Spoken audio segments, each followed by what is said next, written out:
Hello, hello, hello, and welcome to another one line of code. I am one line and a little off-centered. Happy Monday.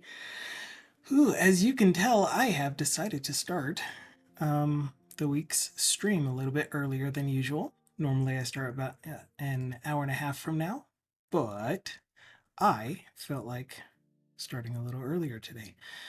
So I'm still in the process of publishing Friday's videos. I am almost done with that.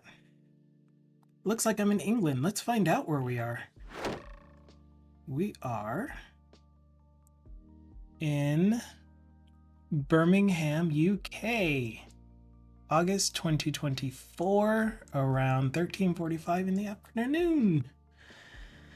So you are correct. Picking like, I know it well. Awesome. But yes, welcome in. Hello, Dukasoft. Hello, BitGamey. Yeah. Thank you so much for being here. I know it's a bit earlier than usual, but you wouldn't be here if you didn't want to be. So thank you so very much for that. Okay, what am I looking for? I'm looking for the YouTube channel content. This is the Community Day video. So that gets this thumbnail, goes into this playlist. No, it doesn't have AI generated content. Or it doesn't make me say things in an AI generated way, or you know the thing on YouTube. English. I mean, I guess you can call what I speak English. And SciTech.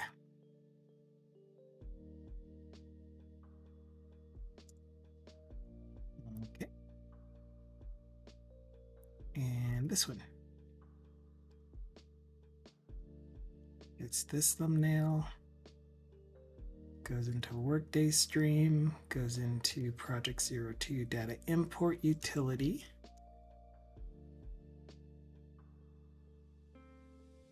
No, I don't do. And it's possible we will in the future do things where there is AI generated content where it makes it look like I am wearing a different t-shirt or something. One thing that would be really cool to have, just because I want to know how to do it. Hello, Master Rat. Just because I want to know how to do it, is to do augmented reality type stuff, which means that it would be tracking my shirt, so that whatever shirt I'm wearing, there'll be a set of different graphics that you could choose to put on it, and you just do a command in chat and then it overlays it, and maybe have even animated stuff on my shirt. That would be fun, in my opinion. If we ever get to it, I don't know, but it would be cool if, you know. The other one is the little desk mate that I have, the little semi-Lego type thing, having a camera on him, on it. I mean, it looks male, so I'll call him a him, and have like augmented reality stuff where you make him do a thing, like get up and go get some coffee or something. That'd be cool. That'd be fun. I'm pointing at a bush. This right here is my desk mate.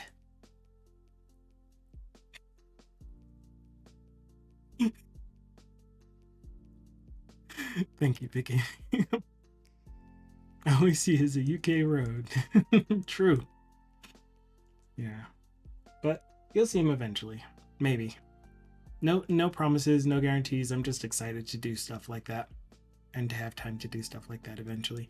Right now, I'm still so like, my heart wants to explode to do music, because it's still so very at the forefront of my desires of what to do with my time that I'm not doing software dev, which isn't much. Yeah, definitely. All right. I saved all of my YouTube video stuff, so that's going to publish when it's done exporting from Twitch to YouTube, but the VODs are available from Friday. So on Friday, what we ended up doing was we had community day like we normally do at the normal time, which we're going to continue doing going forward. And then after community day, I was like, I'm just going to go ahead and finish out my workday on stream. And it felt super duper productive. So because of the energy I got from you guys, because of just the overall, I don't know, the way things went, I decided that I'm going to go ahead and start the stream earlier today to see if I can keep that momentum rolling with the enthusiasm, with the productivity, and just overall good feel. I love hanging out with you guys. I don't know if you know this, and I keep thanking you over and over, but I really do mean it. So we're going to jump in. I spent a few hours this morning working on the part where we left off, which was pulling over the UI from the sample application into the actual library itself. So the library that we're working on is a data import utility that'll take an Excel workbook or CSV file, or and in the future any other delimited type of file, and turning it into a C# class. Your streaming during my work hours has been the best news in a long time, and I look forward to being here often again. That's awesome. And I don't expect anything from you guys. I don't expect you to like be super duper active. If you just want to lurk, if you just want to feed off the energy as well, you're absolutely welcome to. If you want to contribute things, I welcome that as well. I'll try not to allow myself to get derailed too often because this is my work product. But at the same time, the part of this that has made it feel the most productive is hearing from you and being able to talk with you. Because when I do go back to this, yes, I do kind of get lost at times, but most of the time it's to my benefit, where I'm not stuck on the same thing and rehashing it over and over. I'm actually making progress on it, which is really cool. It's super duper nice. So yeah, that's where we are. And it's 1700 over where Dukesoft is. Well, I'm so glad you're taking the time to be here. And yeah. One thing that I do want to mention, just because I like to mention it, and that is that I hope that you are choosing to be here, not that you feel obligated to and it's a compulsion, because I would just feel terrible. I don't want that. I want you to be here when you want to be here by your choice. Yeah. And that's my assumption, that you are here because you're choosing to be here at your choice, not because it's a compulsion. I feel obligated to attend amazing streams, so here I am. And Dukesoft is like, nah, I'm forced to be here. As my one and only mod, if I didn't have you, the stream would fall apart, and therefore, you must be here. Oh dang, that is super far away. Are you gonna get it? Oh man. Big Amy's just trying to point out the provider of the music, Slipstream. Hi Napalm. Yes, I did decide to start my stream earlier today and go until the same time as we have been going. So we'll see how it goes. Of course, I will potentially end early if I just find that the energy is starting to shift into something that I really don't want. But Friday was amazing, and so I just wanted to keep that going. I had a great time with you guys and felt productive. We got to talk about whatever we talked about, and at the same time got some stuff done.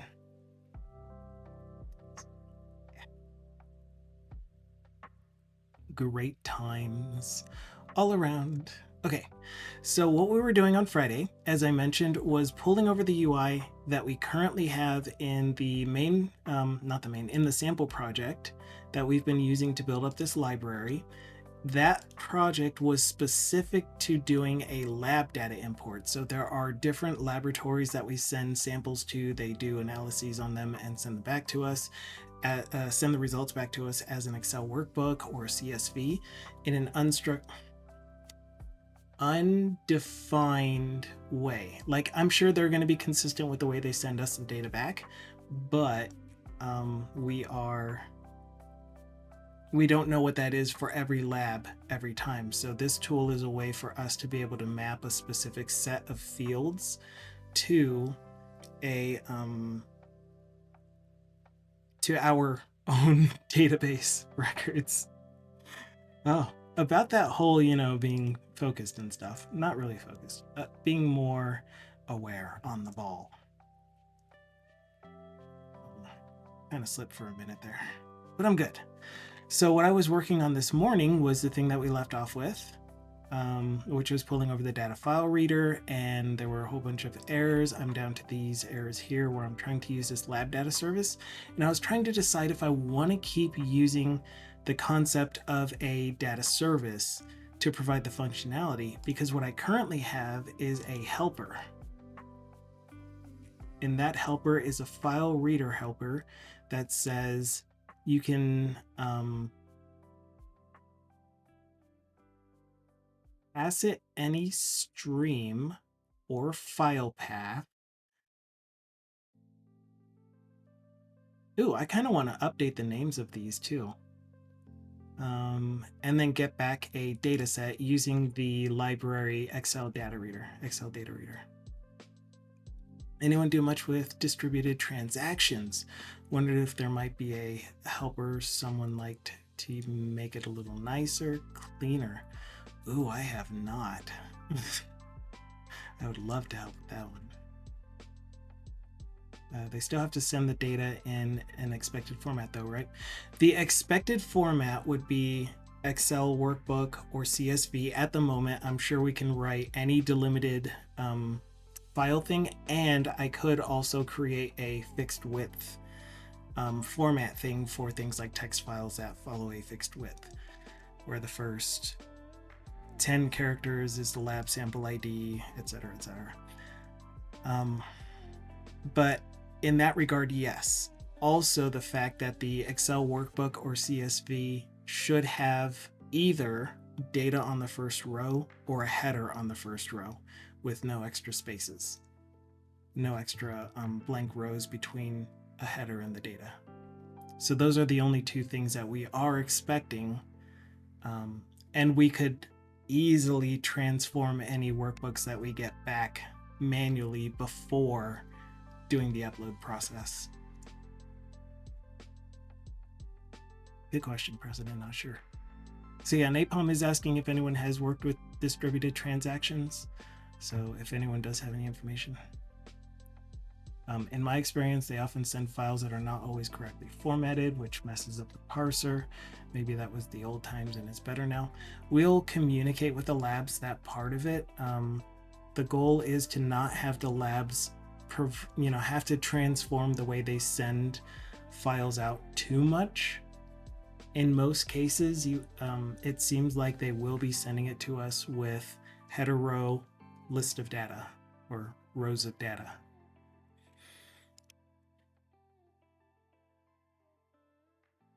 As Excel workbooks at that, or worksheets.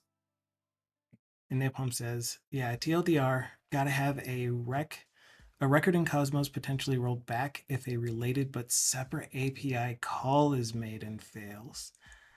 Ooh. That sounds very complex, at least to me. I haven't worked with that before. I'm going to do read from.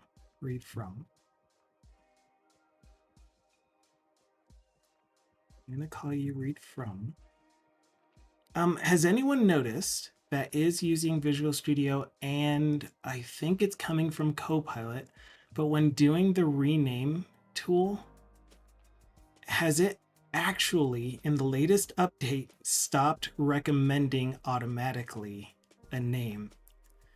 Because what kept happening to me is I would go to rename and I'd be arrowing through to get to the part that I wanted to insert whatever word it is. And then it'd be looking for suggestions. And then as soon as it gives me the suggestions back, I start typing. But by then it's selected the whole thing and then I'm just typing over it. I'm like, Why would you do that? So it seems like it's gotten to a point where it's not automatically recommending, like you would have to manually push the button. I hope that's the case.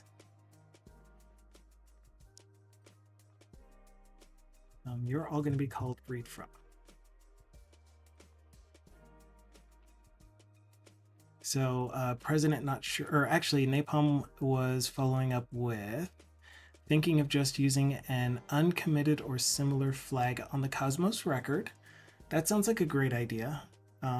As long as your context, like if you're using EF with the Cosmos DB provider, or if you're using I think there's actually a Cosmos, um, what's the other thing? What are they called? DAW? No, that's your digital audio workstation, DAW. Yeah, that thing. The Cosmos repo thing. Thank you. Thank you for the technical terms. So Cosmos repository.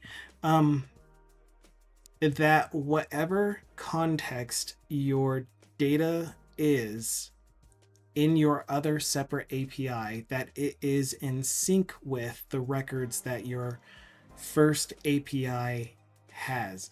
So your first API does the insert with the flag set for uncommitted or whatever you're going to call it. This is a great idea. I mean, I think you're already going a good direction. Uncommitted, and then your API, if it fails, it looks for the associated records with the uncommitted flag and removes them. Even though technically it is committed, it's just marked as incomplete, essentially.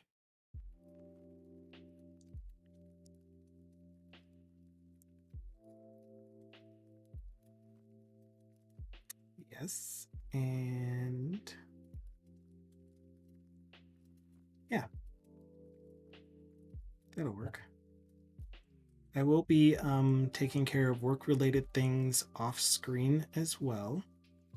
And again, this is my normal work day, so I am going to also do a few things that are typical of what I do during my normal work day, like refilling water, taking restroom breaks, clearing out my notifications. And if I do get a call from the client directly, I will respond to those as quickly as I can.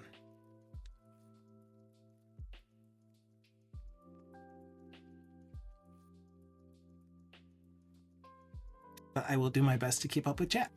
No, you're good. Napalm, again, this is one of those things where if I do feel like it is keeping me from getting the work done, I will hopefully in a kind, polite, thoughtful way indicate that. But your questions are great. This is a good place for you to ask questions like that. We do have a lot of really smart people that hang out. And I had comments that I wanted to make about it, so I made them. Awesome. So that's going to be number one. Number two for this is I kind of want to make these extension methods. I just don't like having extension methods on strings. But if I'm careful on where I'm using the namespace, then I won't have to worry about that too much.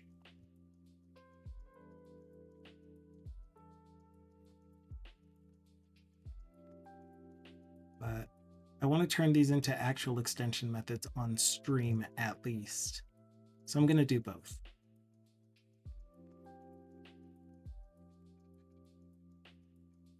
And the way that I am doing that, for those of you that aren't familiar with extension methods, all they really are static classes with static methods with the this keyword on the first parameter. And whatever type this is, any variable that you use dot will give you that method as an option.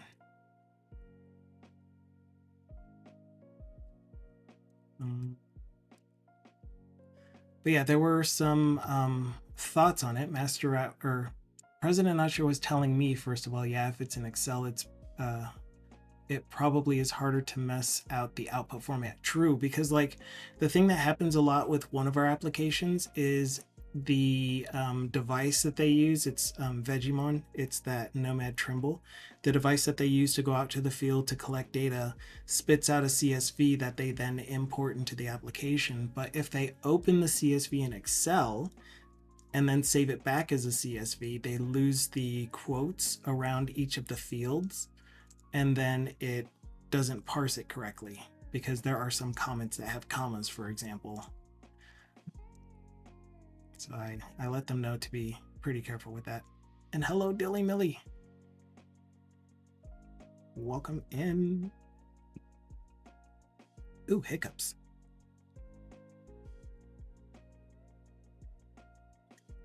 Now, Master Rat said to Napalm, this might be tricky if there's an issue with DB. You don't want to rely on a column in DB. Question mark. Does Cosmos have similar thing to transaction as EF does? And Cosmos has no transaction support.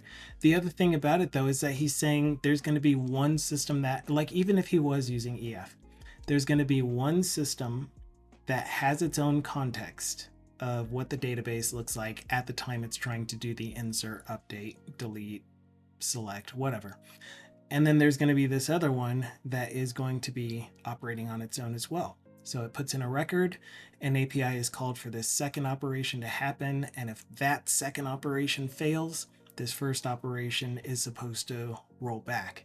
So to me, this also sounds like, oh, is this a possibility? Do you have messaging between your APIs where they can talk with each other? Because it almost sounds like you would have this API run with a transaction, whatever that looks like in Cosmos, and then it'll leave it in that uncommitted state, and it would wait for a message back. And if that message is failed rollback, then it does a rollback. If that message is completed commit, then it does a commit.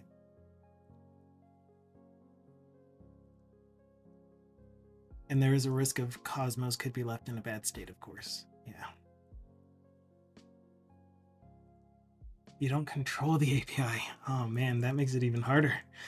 I remember situations like this where there are like some pretty good approaches that people were able to give me, but then I'm like, but I don't actually control the API that I need to put that implementation in.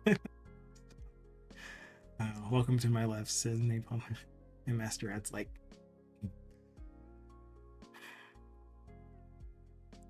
oh. Okay, so we got these turned into extension methods, which means that now, oh yeah, okay. So before I started talking about updating this into actual extension methods, I was talking about using this service, this data service. And what the data service does is that it wraps everything in response models. It does like all of the logic needed in order to be able to, in this case, read an import file. So we send it a request, which would have been a import file request, which just says, here's the data stream, or actually here's an iBrowser file. And here is the option of whether it has headers or not. Then it would use the extension method. So let me see if I can actually find the service. I'm pretty sure I have it open.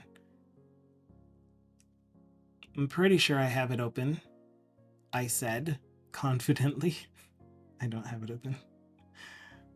Let's go with client lab data service.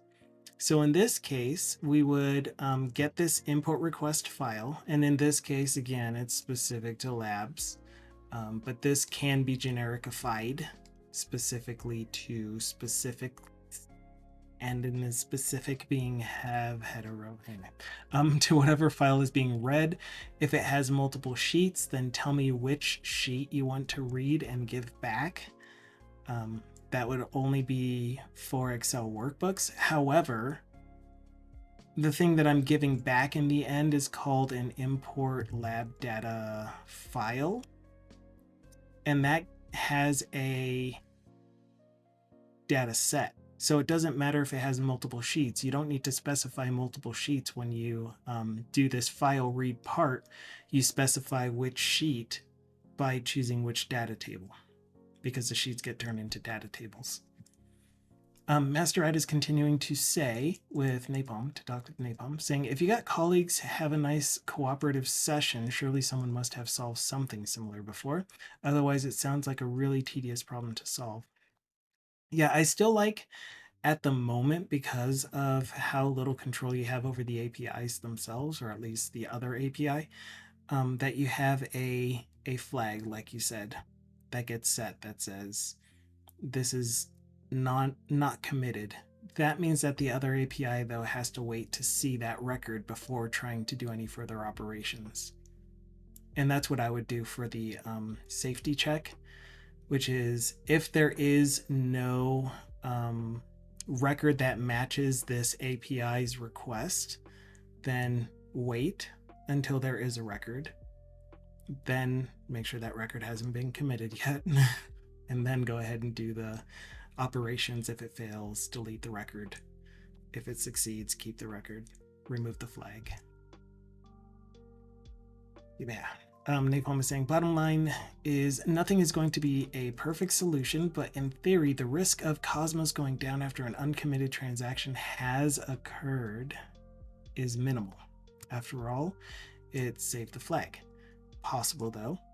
Can be remediated manually if needed, I'm thinking. Also, we're trying to get away from this terrible API long term. Exactly. It would be like a dead letter queue, but the dead letter queue would just be after the database has experienced a crash and there are no other processes running, then go through all of the records that have that flag for uncommitted set and delete them. Or put them in dead letter queue that says, show me the list of records that have this flag uncommitted, and I'll manually check to see if the other part of the transaction was completed or not.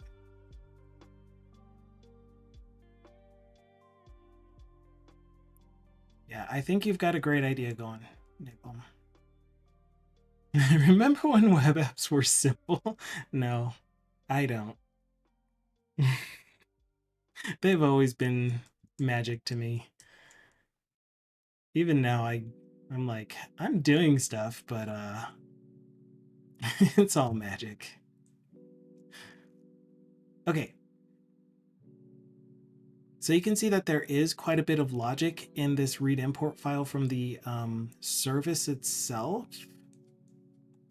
with error handling. And again, it wraps the response in this response model that has error messages and exceptions if you want to add exceptions for debug specifically. I wouldn't have the exceptions in there for production, the production version of it. This is the thing that does the deciding whether to use CSV reader or XLSX reader. And then if we added any extra readers, like what would be cool is if we registered all of our possible readers with their extensions to DI. Then we just go into our DI container and say, give me all iFile readers, or whatever I call them. Actually, it's not even like that either. But I would make them all iFile readers. Give me all iFile readers in the DI container, and find out which one is responsible for this extension.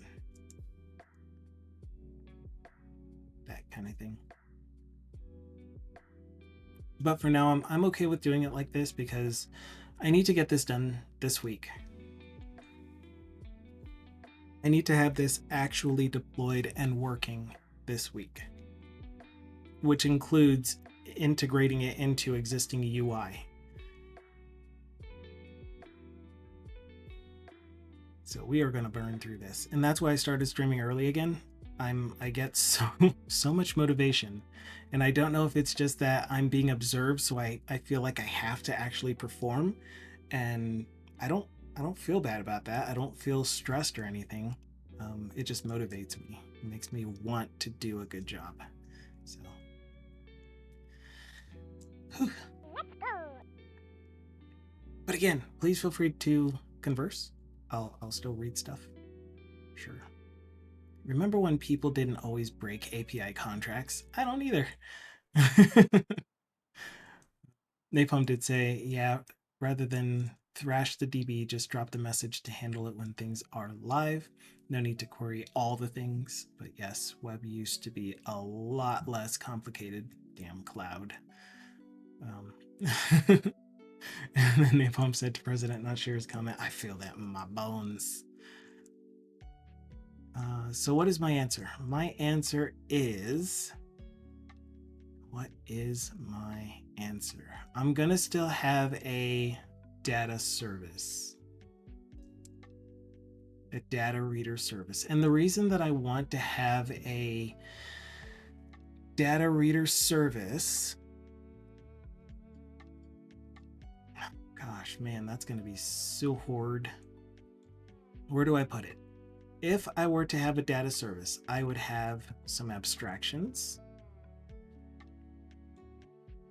And this will be for the data reader service, so that if you needed to test, because testing isn't a good idea all the time.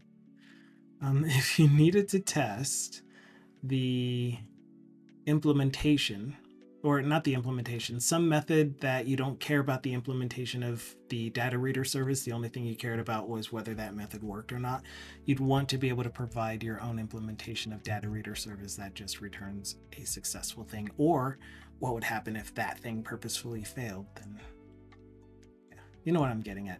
Testability. Then we would have the services, the implementation of the service, I would put in here too. Dagnabbit. I would put in here too. So this is going to be data reader service, which is going to implement data reader service.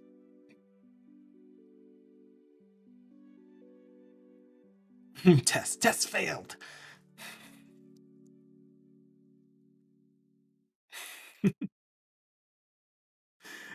In data reader service, we're going to use pretty much the same, what is this called? The same method stubs as the one that we already have in our sample. But again, I don't have a response model.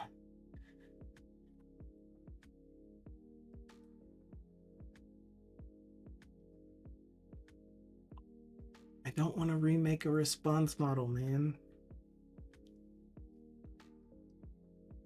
Hello, TBD Gamer. Great stream this morning.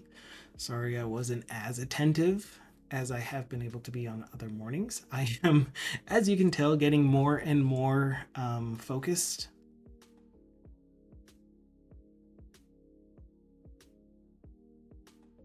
On the stuff that I'm working on.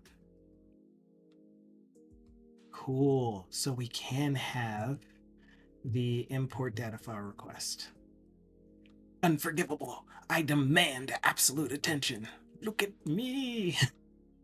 Honestly, though, TBD's streams are worth paying attention to. He uses some really, really cool technologies. He's working on a project planning and management platform. It's called Liquid Sky currently. That's the code name, if you will. And it's really cool. I'm really looking forward to it. It's just like, if you think about the way Jira and Azure DevOps work, there's still a whole bunch of muddied responsibilities and assigning of tasks and tracking and stuff like that. So he's putting it together in a way that he believes is more conducive. Is conducive the word I'm looking for? It's just better for the way team makeups actually are, where developers really only care about the work that developers are doing and all of the things associated with that work. Like tasks they have certain requirements that they need to fill, but the project manager isn't the one saying, this is how you're going to implement that. They're still making that decision. The project manager is the one saying, these are the requirements for this thing to be done. And I just absolutely love the organization of work that he's trying to come up with. Yeah, it sounds really good. So he's getting to a point where the project is getting pretty big. It's all closed, it's closed source because he wants to make it into an actual product, or at least that's his desire. But he does open source various parts of it. Like there's this Kafka connector manager thing. I'm not anywhere near understanding that because I haven't really used it. But he has something like that that's open source. He has Mojo helping him with a control tower portion of it. And so that's going to be extra cool. How many times do we have to explain technical tasks that we put on the Jira board? So I haven't used Jira. I've been on a team that heavily used Azure DevOps and work items and stuff, and that was misused as well. But I'm assuming it's similar. Like, what do you call a story? What do you call a task? What do you call a feature? What do you call a bug? Who's doing it? When is it due? He does often comment about time estimates being pretty worthless. I will state a slight disagreement in that I do believe that time estimates do help a developer specifically push towards the goal, but it also hinders at the same time. It could be to the detriment of the developer trying to implement the thing. They take shortcuts, blah, blah, blah, blah. We aren't great at doing estimates, but we do get better as we are working on things, as well as we should help create the expectation that this thing might not go perfectly. So allow us some affordances for things not going quite the way that we are expecting. If time estimates are treated as estimates and not as guarantees, sure. Yes. I will also agree with that. I got an estimate for you. Uh-oh. What is it, Duka? It's over 9. Yeah. My time estimate is I'll get it done for you sometime between the end of this week and next year.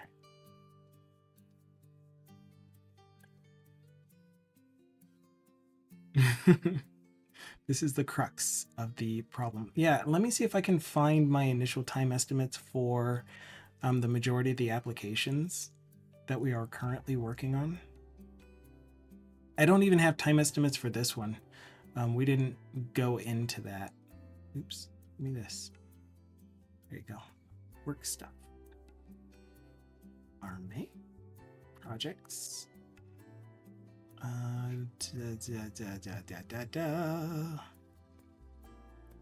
What did I even put this under? Documentation? No. Oh, requests. Right.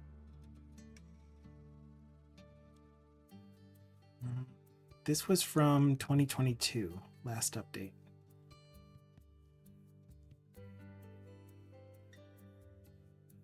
Loading.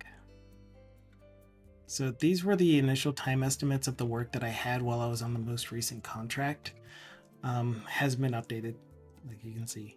But like the way that I came up with these time frames is I looked at how much effort it would take to do each thing, or I thought it would take to do each thing, and then how much time I have spent in the past on this, because I had work logs from every day essentially. So I have daily work logs that I was able to go back and reference and see, like, what did it take to update a chart that was easy to update, which is a lot of this type of stuff. And it's like, let's just add a column to the chart. Well, that part was easy, but the things that needed to happen was the UI gets updated to fit the size of that column. We have printouts of the report, so I needed to make sure they look good on those printouts. Just a whole bunch of other things that I wouldn't have considered had I not had the experience of doing it once before. Adding stuff to the database, that kind of thing. So I went with that. For that entire project effort, I gave it an overall level of effort, which was just essentially the maximum effort of the hardest thing. Then I took that and then I added some buffer space to it. I was like, okay, I think it's going to take me this amount of time, but I'm going to go ahead and buffer it. The craziest thing is that when I finished this particular contract, I hit the number of hours to the T, exactly on the nose. And I was like, what? How is that even possible? The thing is that this one took me a month. This one took me a couple weeks. And so my estimates on the actual task itself were wrong. But the overall time frame that I gave them to finish all of the tasks was exactly the amount of time that I gave them. So it was really cool. And again, I was motivated because of this time frame that I gave myself. It was semi-stressful, and there is a point to where you give an estimate that just makes it way too stressful that you probably want to avoid doing. But at the same time, if you have a customer, the customer is going to want to know, are we just paying you to do whatever you want and take as long as you want? Because we need to get a product out. So kind of giving them some assurance that, yeah, I do have a plan for how to approach this, for how long it might take to approach it. However, know that this is an estimate. Hello, Grandpa Tolkien. Tolkien. Don't we rely on product managers to give our estimates with their coding expertise? Kappa. And actually, that is something that happened on my team a couple of times. Because my project manager was a technical project manager as well. He was doing some of the software development and features and stuff. But I was like, leave? Well, one, there were just way too many expectations when we gave an estimate to the product owners. Oh, man. That was another deal. We're moving past that. I did not enjoy that part of it. We're going to grab this import data file request from here. And instead of it being specific to labs, we're going to make it specific to, generalized to any type of file that we're importing. Look at me go. Oh man, I forget that we actually need, because like I am expecting this to be a web application, I'm expecting the type of file that we get to be in the form of an iBrowser file, which might not be a good idea to do with this library when I'm open sourcing it. So if I do this now, I'm inviting a lot of refactoring that would need to be done to open source the actual data file reader.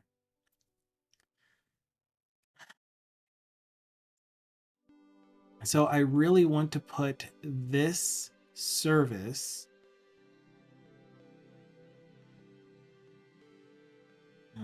man, I want to put this service with the UI because the UI is going to be Blazor Web.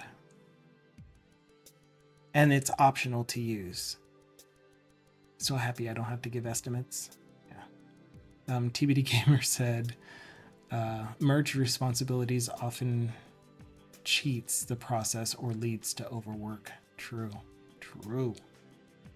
Yes.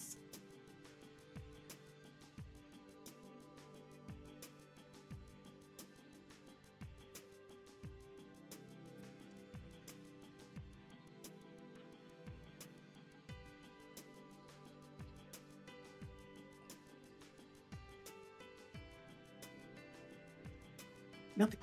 Okay. Are we talking guesstimates? Yeah, pretty much. Pretty much.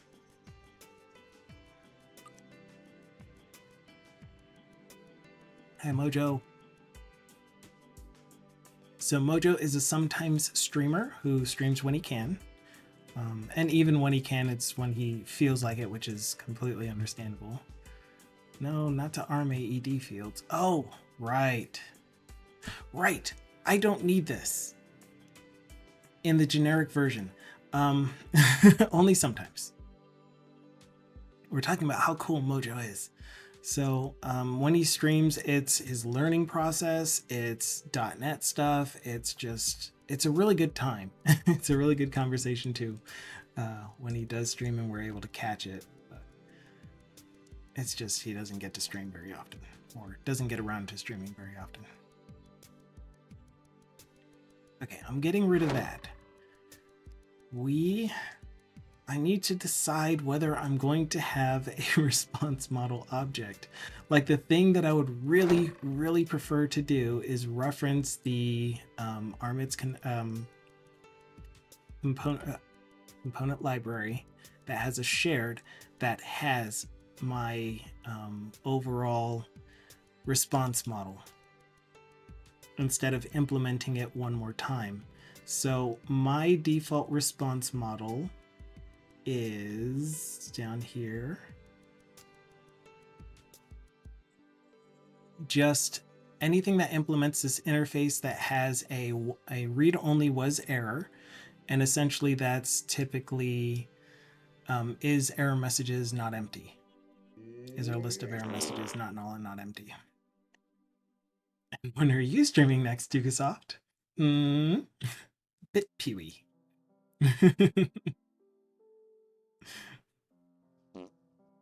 Nice. Wow. Yeah, it only plays the audio clip once still. I need to figure that out. I have a problem where I want to code, but I start working on work code, so I can't stream, but I'll be streaming content related to Liquid Sky starting soon, hopefully this week. Awesome. What's your preferred C# file architecture pattern? I don't know. I couldn't name a pattern on purpose if I wanted to, or implement a pattern on purpose, I guess, if I wanted to. The closest thing that I could call it is MVVM plus services.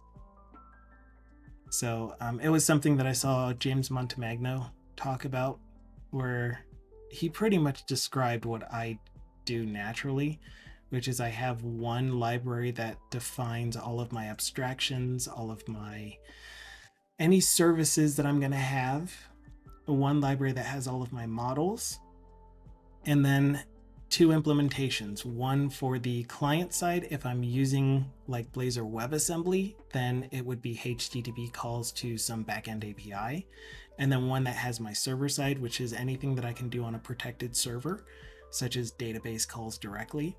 But both of them would be using the same interface.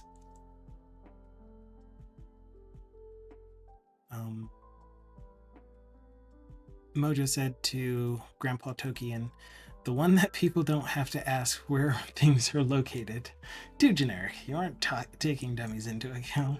Well, everyone does have their own approaches and understanding of the way that things should work. So come work for us. We have a directory for view models and another for database models. Yeah, that kind of thing. No interfaces though, which is fine for POCOs in my opinion, POCOs and view models. And Grandpa Tokian says, my favorite is vertical slices, keeps things super clean, in my opinion. Yeah, I have heard about it and I heard that it does. And I may be doing some of that, but if I am, it's not on purpose. But yeah, so I have this response model that has these specific methods. I have another version that already exists in another library, which is like right here. Like here. That has the exceptions, and if I'm using fluent validation, the fluent validation messages, not messages, fluent validation Yeah, Fluent validation validator messages. Shout out to Andrea Sastev. She's working on a game engine, on bot stuff, Variety Streamer, works on a whole bunch of really cool stuff.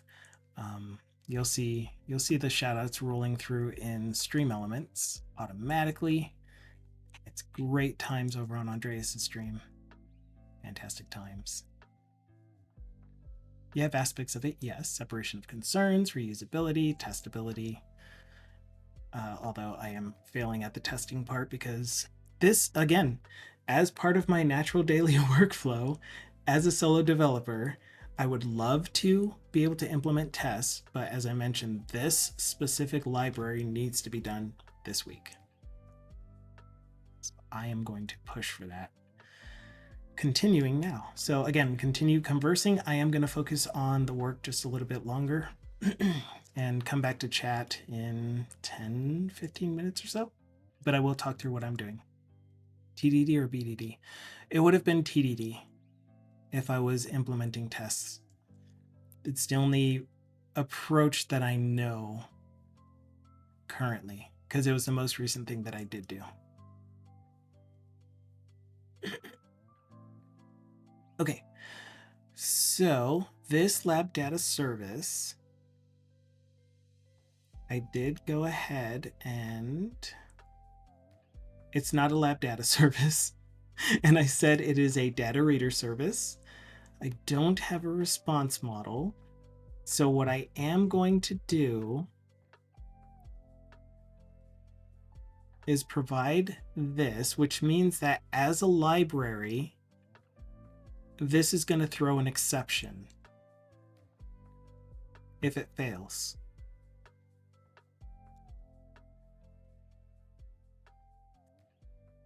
Yeah.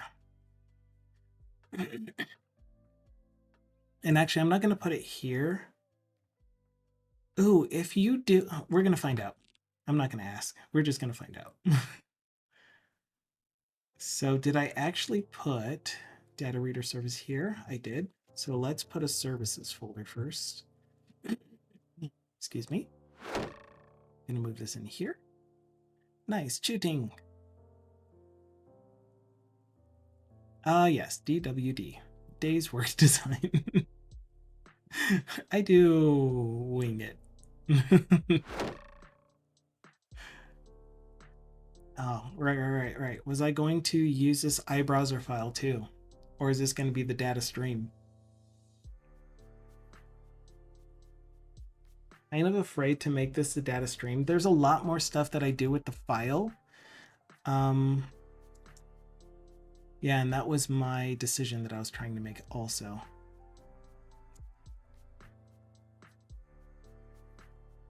I'm going to do it like this.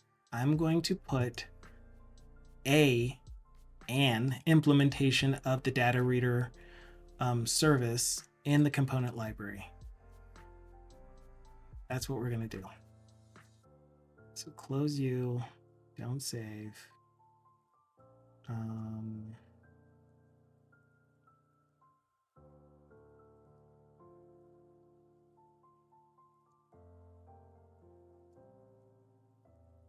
Oops, I didn't mean to not save this file. I thought that was the old one. Okay, and I am going to do a services slash move you in, rename Spacio. I'm going to get an iData Reader service. We're going to, this is the thing that I was about to ask about. Can we do inherit doc in the XML comments and add the exception? And the answer is yes, we can. That is awesome. Okay, so the exception that we're going to get from this is most likely going to be a invalid operation. We'll find out. DWD is my specialty. Mojo says, and I'm reading chat anyway. No need for project planning. Just pick up where the code left off. Let the product design itself. It feels like Mojo is looking at my private repos, and TBD's like, feels seen. Nice. You are also, or you are going to be specifically the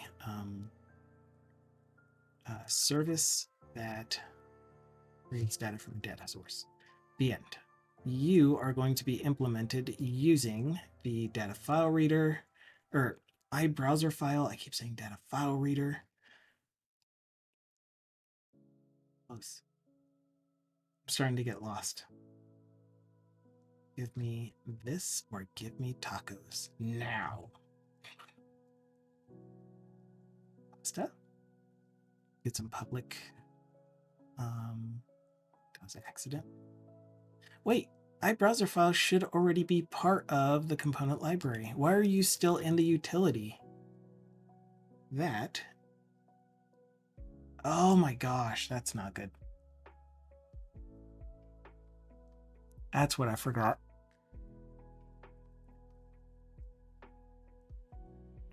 The thing that I forgot is that this has a dependency on this iData file request object, which is the one that has the iBrowser file. That's the thing that I need to move up here. So instead, this needs to be genericified as well. Turn into an import data file request. And hello, Belint. Happy, what day is it? Happy Monday to you. I hope you're having a fantastic day so far. Belint is a science-oriented streamer. He is a Twitch ambassador, partner, and overall loved in all of our communities. He's part of so many communities here in the development part of Twitch. But he does so much on his stream. He teaches us science about microbiology.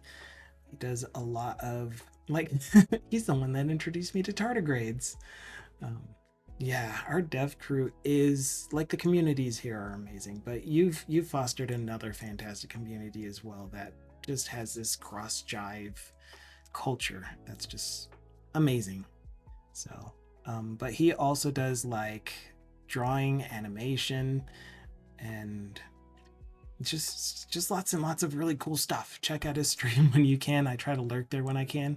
He's usually streaming in my evenings, except when he does his live IRL streams where he's walking through zoos or other science attractions, gathering rocks, whatever it is. It's just really, really good times hanging out with him.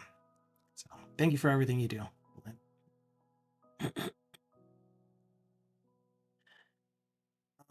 Do I want to do this? This does not feel good. We're going to work through this and see if it works out. Instead of an iBrowser file, we're going to ask for a stream for the file itself. And we're going to call it file stream.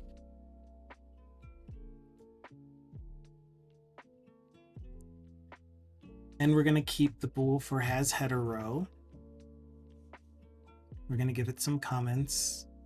So I am letting Copilot write a lot of the comments for me, but I do read them to make sure that they are appropriate.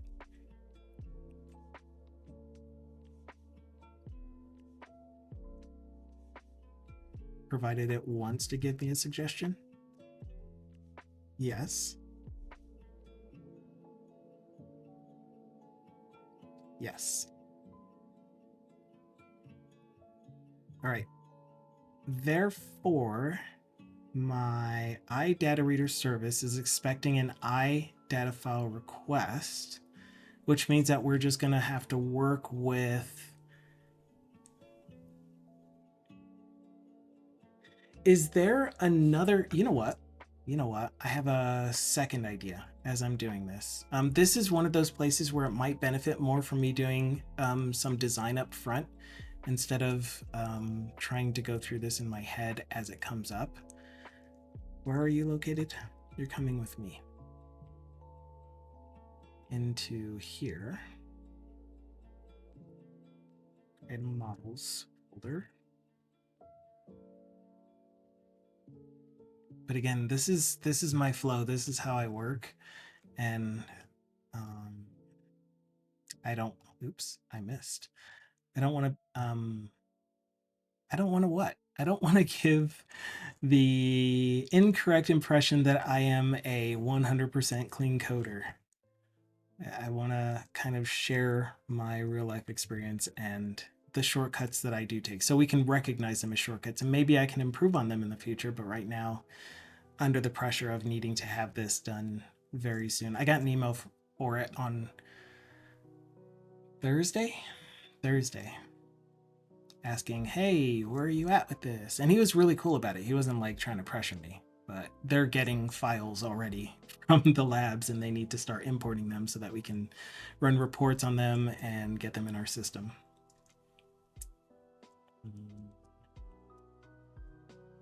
Okay, so you need to do an ibis. Now I already forgot what it was that I was going to try. I was going to look at the input data file request, the actual iBrowser file here, to see what we get from the files themselves. And the thing that we get is the stream.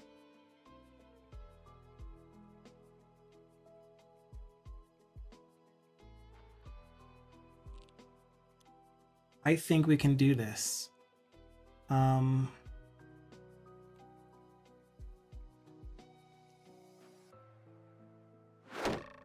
think we are just going to create our own copy of this so that I don't have to have a dependency on ASP.NET component forms, but we can still use it in our library. I will make sure to indicate that this thing that we're putting here is essentially an iBrowser file.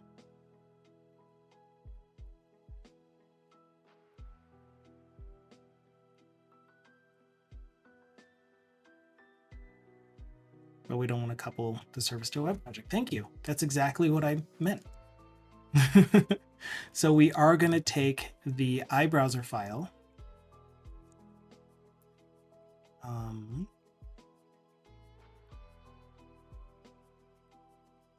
The issue with doing it this way is that we don't get the updates that Microsoft makes. Like, let's say they improved iBrowser file or the implementations of iBrowser file.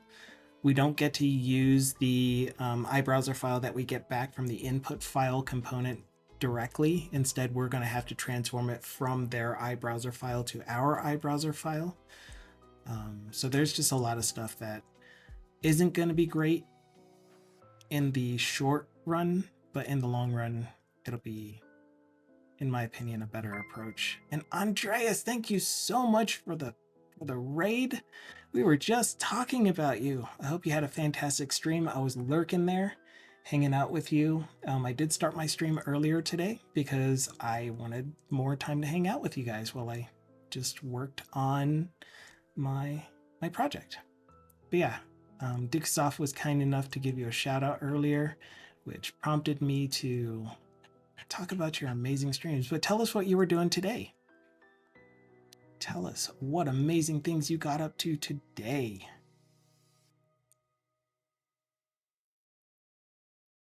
All right. And again, I don't like using this syntax.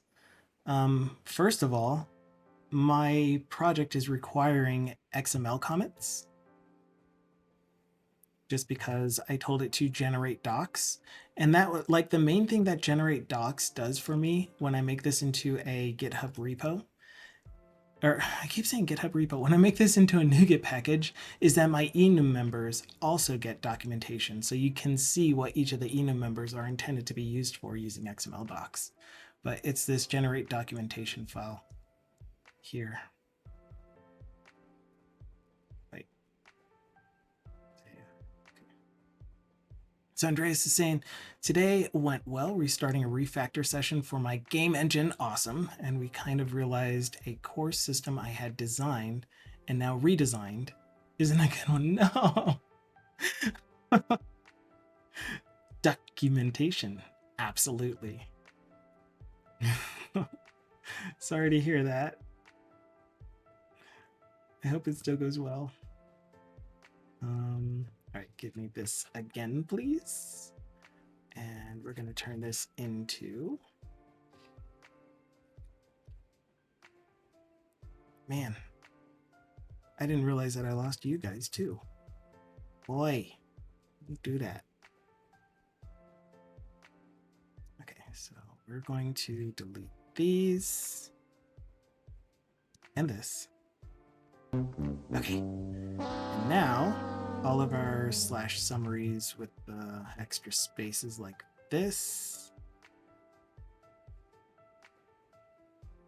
No! Oh my gosh. It's being so mean to me. Don't be mean. Okay, so we're going to take this, and this. Andrea says, oh well, those things happen. It's more about realizing the flaws in my engine during a refactor session than redesigning what is already wrong. Thank you so much for the fail noise. I love that sound. I forgot to add another one. 2, 3. Summary. Oh my gosh. Does anyone know how to spell summary? Because I sure don't. And that gets rid of this. It's a trap. U slash summary. All right, and then this one is going to turn into our params. So we're going to let Copilot do this for me because lazy. Thank you. 500 makes. You kind of missed something there. That is a lot of information on the max allowed params.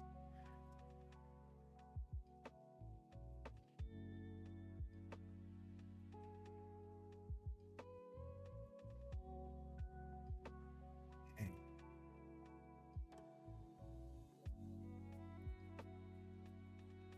And finally, the cancellation token.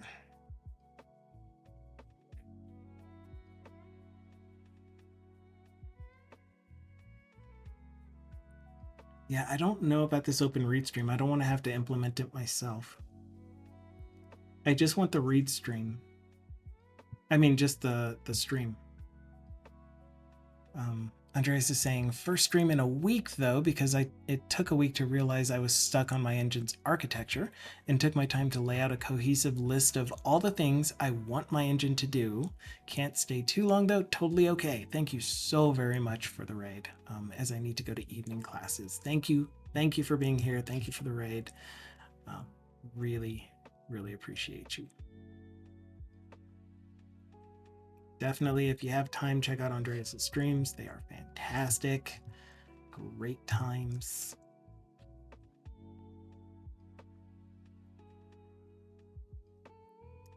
Okay, and then our exceptions.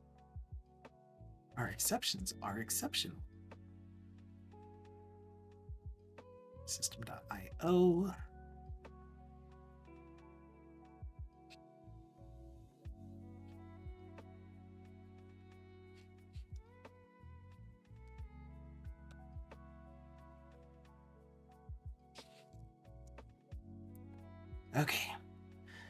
Okay. This one's going to be a hard one for me to want to do. I kind of just want... No, it's not. It's going to be super easy for me to implement. Just kidding. We are using an iBrowser file in our concrete implementation. So what we're going to do is we're going to have this implement I import data file request. This file is going to be file. I like that still. The file to read the data from. And then the whether or not, oh, right. This one is going to be inherit doc because it is part of the spec inherit doc. This is the web implementation using an iBrowser file of import request. Okay, I don't know if that's a good description, but it's what it is. And I may as well make this a link to iBrowser file.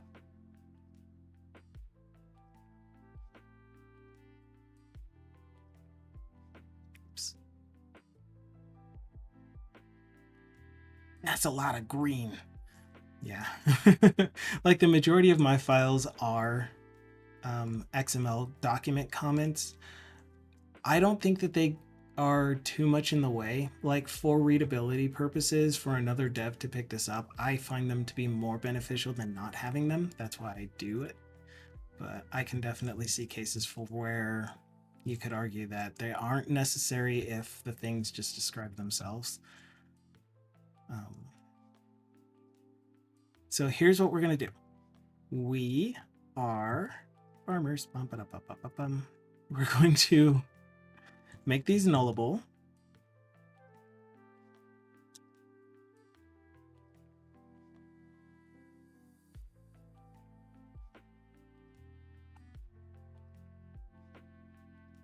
So that I can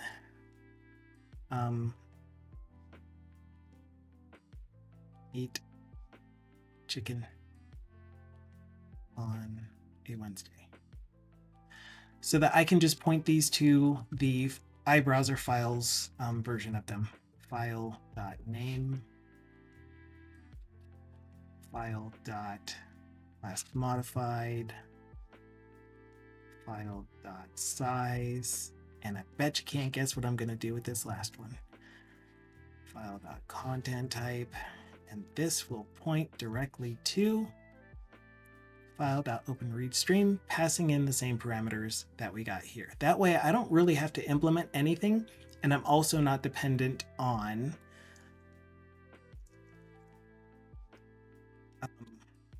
writing the implementation for openReadStream.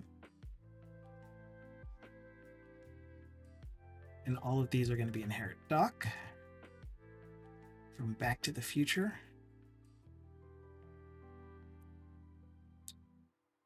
Cool. And the only additional member I have is the iBrowser file for this particular implementation. Okay.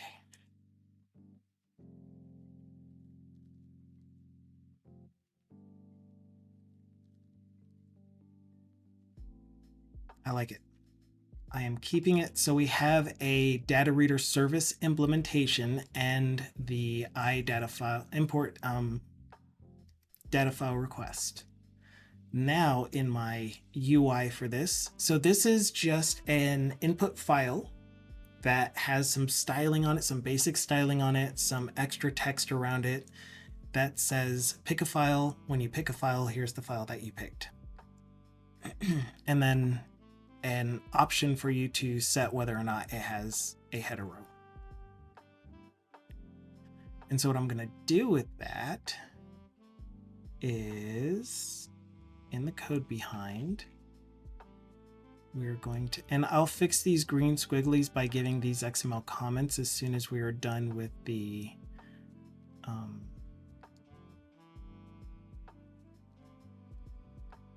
implementation of what we're doing.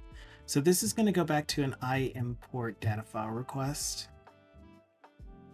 And specifically, it's going to be a regular import data file request. I don't need to turn this into an implementation of it.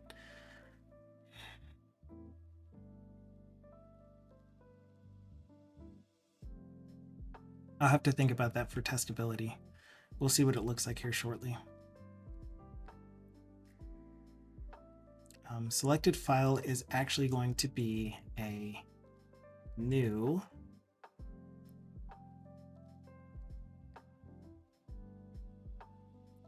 and this is essentially just going to be a map from the iBrowser file to an import data request file. So this e.file here is an iBrowser file. And that fills everything in, and look at how small. And then we get to keep using the rest of this stuff. We're good. Perform request. The cur request is actually what this is going to be called instead of selected file. No, it's not. Yes, it is. this. Hush, you. You in the front, stop laughing. It's funny. I mean, it's not funny. Stop it. And you're also going to have an injected. So this is where things get sketchy.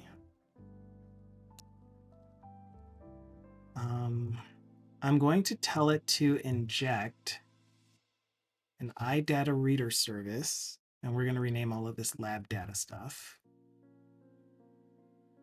It just did the thing. It just did the thing. Data reader service, and then I'll tell it to refactor to rename.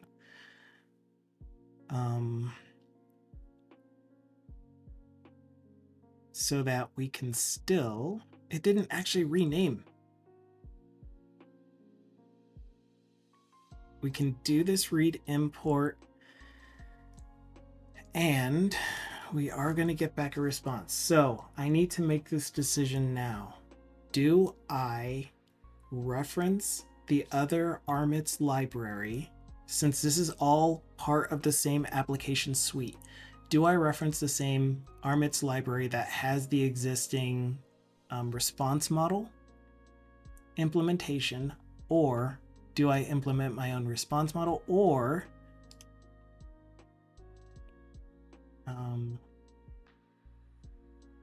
do I leave this at imported data file and get an exception if it fails and handle that in the UI? I think the third option is what I'm going with. I'm going with the third option. Dukasoft is asking, does allow null do the allow null attribute do anything other than remove the squiggly? I don't think so. I don't know the ins and outs of it, but this is kind of equivalent to doing this, or default bang, to remove the squiggly, where you're saying, I know that I am not initializing it, but I know it's going to be initialized by the time that I use it to a non-null value. I just like it better as an attribute ever since, I believe it was Scott that showed it to me. Ever since he showed that to me, and I'm like, this is a lot more readable to me. You'll see me using it in parameters in conjunction with editor required for non-nullable parameters.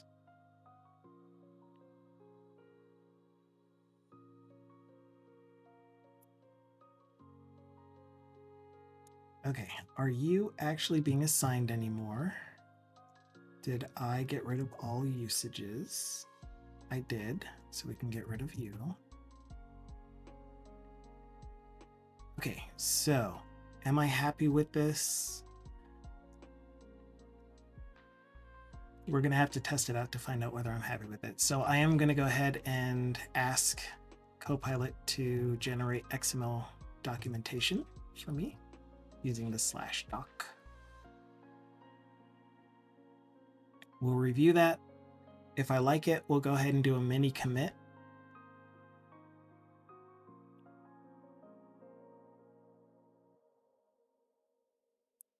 All right. He didn't give me my class documentation, so this is private, so we don't need it. Gets or sets the event callback for file read started. Callback for file read completed, for file read error, upload area background color, upload area.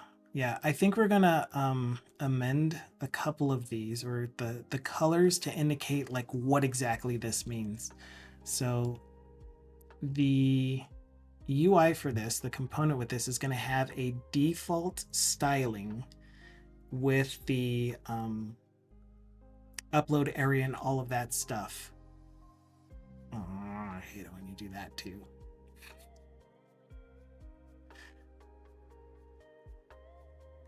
Those are private. They don't need to be XML commented. Okay.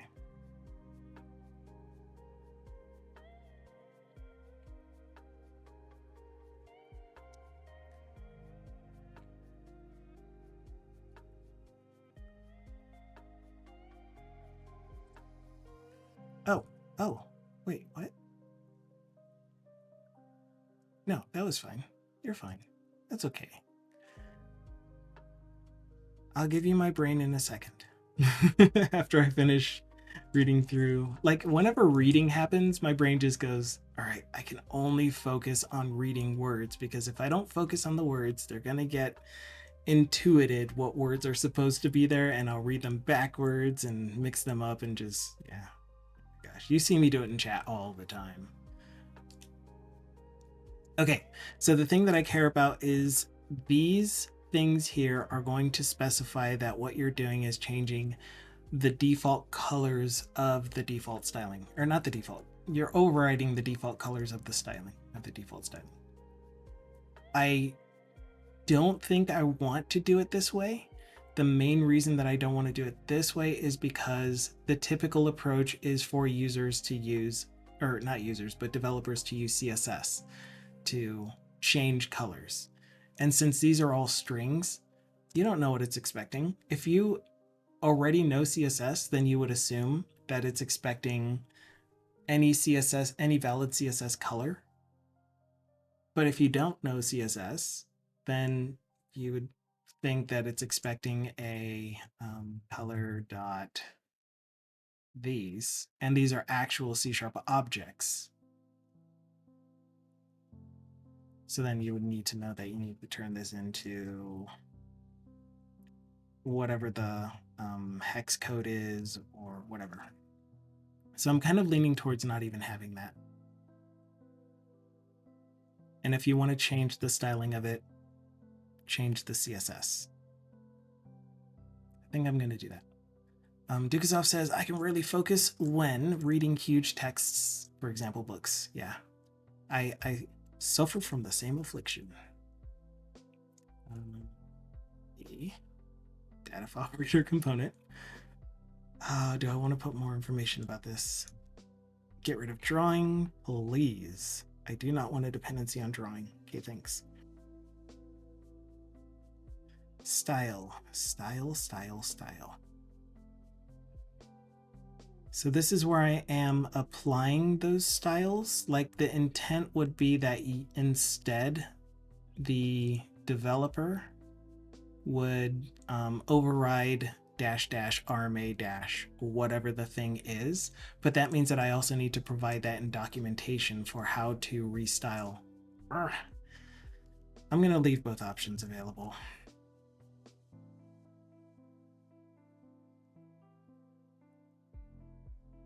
I'm just going to add some remarks. That's what I'm going to do. And, you know, this is one of those instances where if anyone does have a better or different way of doing this that they think might be better, I am open to it. Thank you.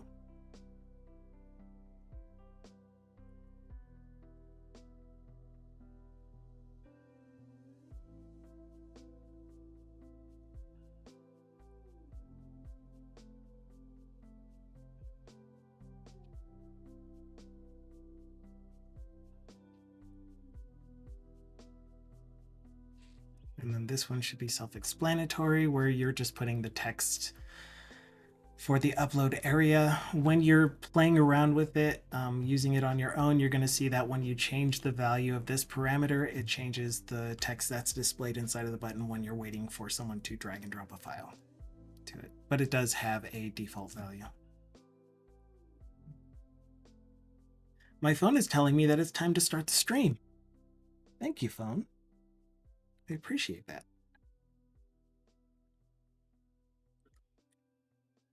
It's only been an hour, and I feel like I've gotten further than I have in the 3 hours this morning. Is what I'm talking about. You guys are very, very inspirational. And I appreciate you and your energy.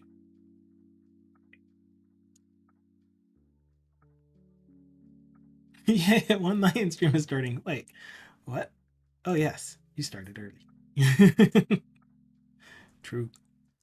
Okay, I think we're good to go with this. I am going to, first of all, build it, make sure it builds. then do a mini commit, and then we're going to try to replace the existing data file reader component in the sample with this one.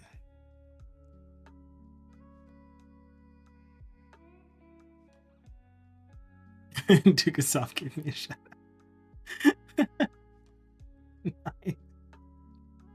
Thank you, Dukasoft. Although the thing that did just happen is that the videos from Friday, the VODs from Friday, have posted to YouTube. Okay, file info does not exist. File info we can actually get now. File info was previously in our sample. I always have struggles finding the component library of the samples. It's so weird. My eyes just like gloss over it. So file info is going to be the imported lab data file that we got back as our response. And that ended up being called nothing. Because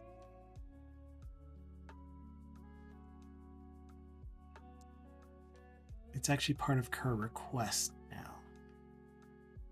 So let's grab, not you. Let's grab this. And instead of the response,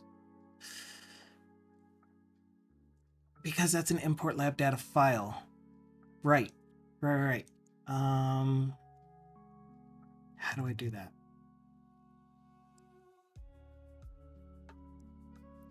This is the thing that we're getting back. So let's turn you into private field.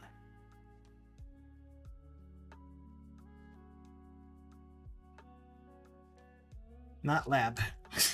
Get away from lab. Oh, I keep wanting to call these labs. Lab files.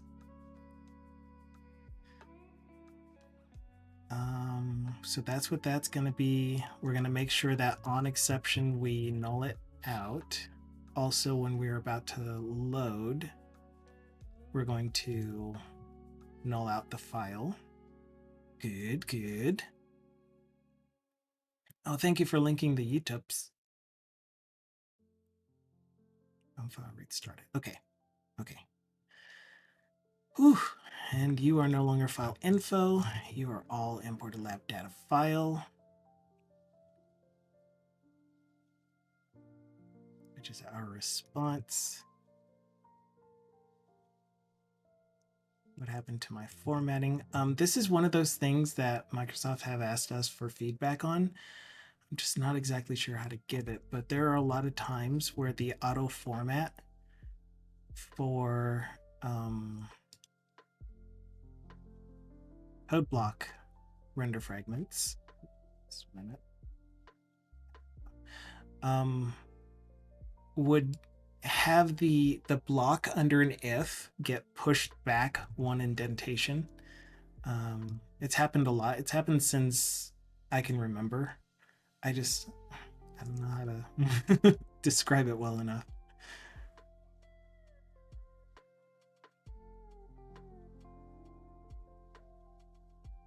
Yeah, anyway, we're good. We are good to go. Another thing that I wondered if I wanted to do more often, and I just want to see what this looks like. I'm thinking the answer is no, but is have things like this inlined. So if not string is null or white space, this, then output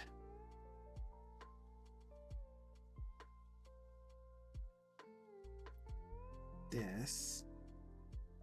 Oh, yeah, and the reason I don't want to is because I am using HTML. So I would have to turn this entire thing into a markup string, which wouldn't be safe because the file name could have string characters that would need to be sanitized, as opposed to just printed out as text. Yeah, okay. Resolved. Thought. So now let's see if we build. Once again, if it does build, we're going to do a mini commit. Hold over logic for data file reader component. Picker is probably picker. That's what I meant.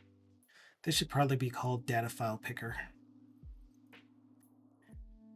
But it also does do the reading, which is probably not correct. We might need to refactor this. We'll keep going with what we have, but it is entirely possible that this thing should not kick off the read.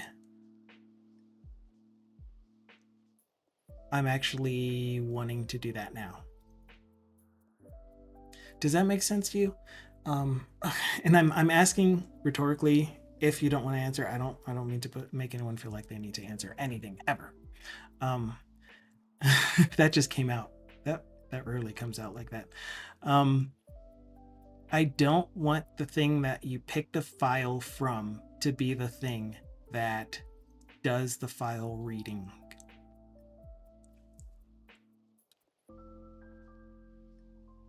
Which does mean that this needs to be the request itself.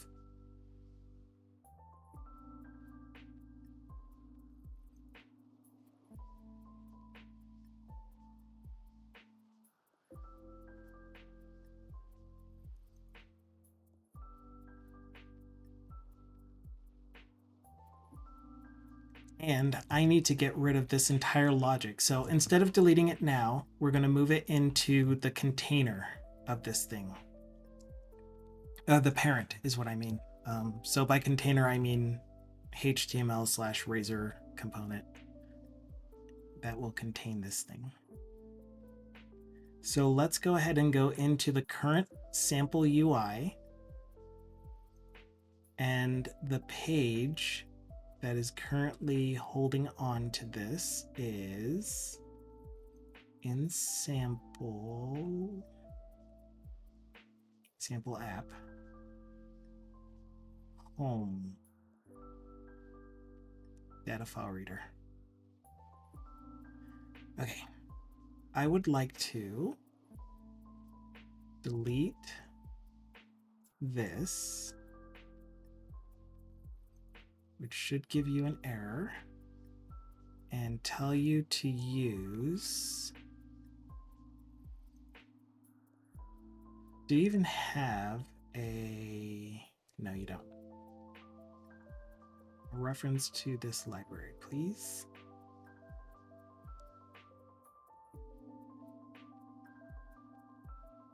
In fact, it would be cool if you referenced it. Which now means, transitively, you reference it. Permits, file, utility, components. Beautiful.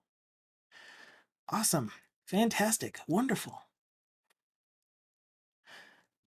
Okay, so on file read completed, which is now, instead of going to take an iResponse model, it's going to take the actual import lab data file.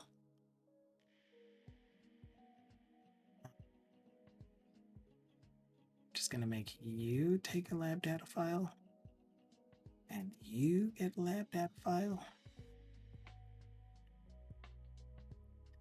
This is where we're going to do the read. For now. Because what I could do is essentially have another wrapper for all of these components put together on a another component that could be plugged into the page itself. So right now on the home page, what we see is here's the data file reader. Here's a whole bunch of wrapping stuff around it. But data file reader, if we actually have a cur data file, check to see if it has any field descriptors. If it does, then use that component next, and then use the display itself next.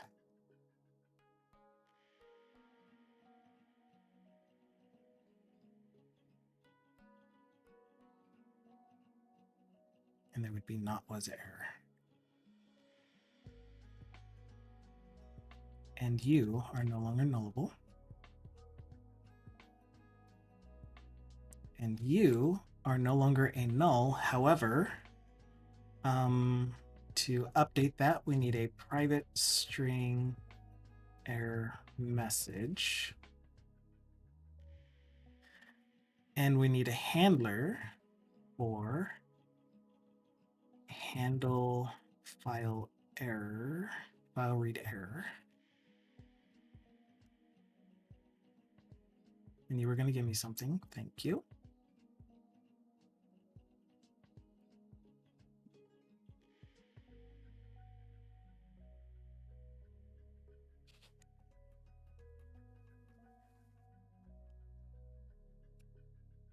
Okay, so that gives us this logic here. You no longer get a data reader service because you are not doing the data reader, or data reading. That's what I said. You think you're doing a lab data service, but you are not. Get out of here. This mappable fields, this is where it's going to be even more fun. Right now, I have a request that goes to the client that says, give me back all of the possible fields that we need in order to be able to map from whatever file we get to the object type we're expecting. In order to do that now, I'm going to write it here, but it'll get replaced. This is all temporary. And this is going to be, and it's not data, it's record, return object. Return object.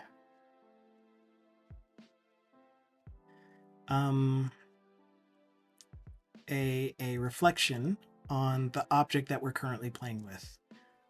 And that is going to be done using type of chemrec dot get properties that are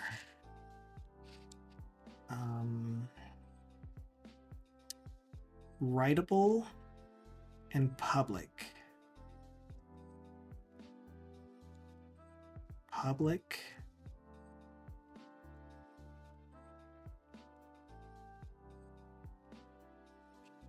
instance. Isn't there one for writable?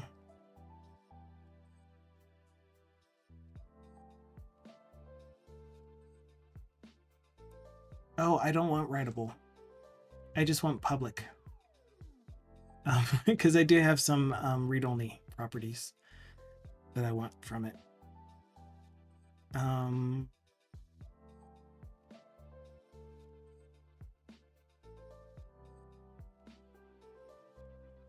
Yeah, I need the implementation that I'm currently doing. I should have just done that.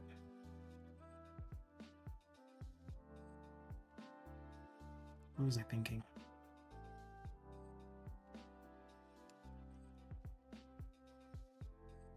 Yeah, I'm just going to take this. This will be good.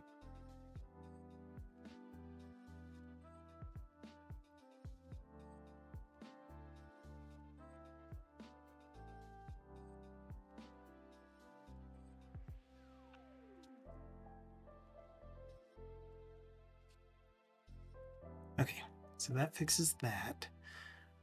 This is going to be done dynamically in one of the components. So I need a data file reader. That's what the overarching component is going to be, the one that has the data file input, the one that has the table that displays the data. I've reverted back to saying data because it's just how I say data. What do you want? Do you want XML comments? Oh, you no longer have a an async, so you can be synchronous.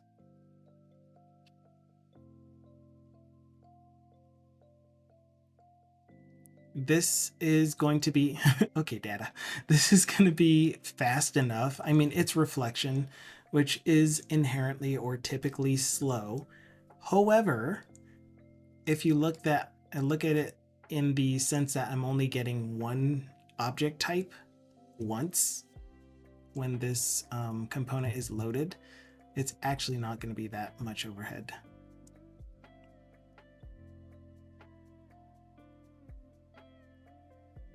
There are better ways to do this, which are if I know that my application is going to only be working with one specific output target type, like the actual application that I use this in, then I can make it into a static, here are the fields.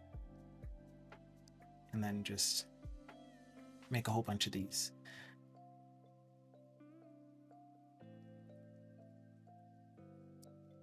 Okay, ¿qué más? What else do I have? Handle file read completed. Yeah, so this is where we're going to do the actual file read. So I'll grab that in a second. Handle error. This is where we're going to populate the error message. So that means that when we start this, we're going to clear out the error message. Also, the other place that we're going to clear out the error message is here. So I guess that means we don't need to do it here, since there's only one other place that the error message gets set after this. Cool. Good. Man, this is so weird. I keep like slipping into losing track of what I'm doing, and it's such a weird feeling. It didn't used to happen. Dang it. You know what I mean? I blame the COVID.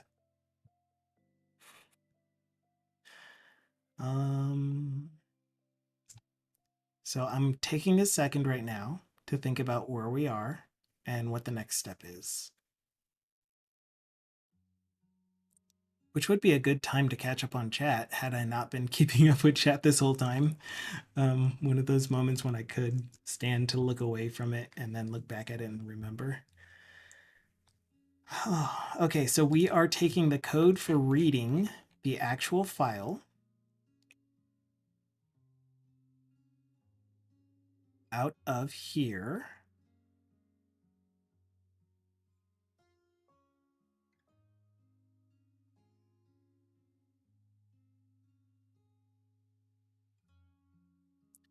Oh, which means that all of these are going to need to be renamed.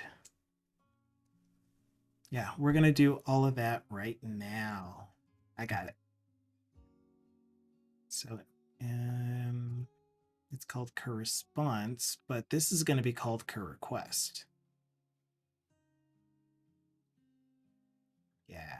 Okay, so handle file picked.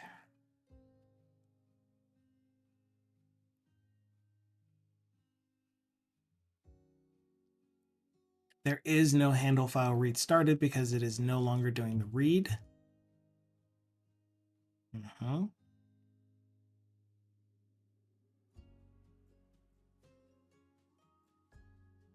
On file picked.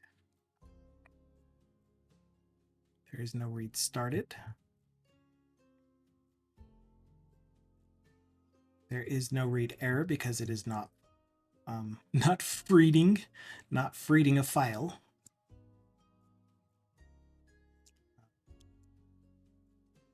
The selected file itself is what this is going to be. Selected file. The thing that we are going to do is on file picked, we're going to give it back the import data file request.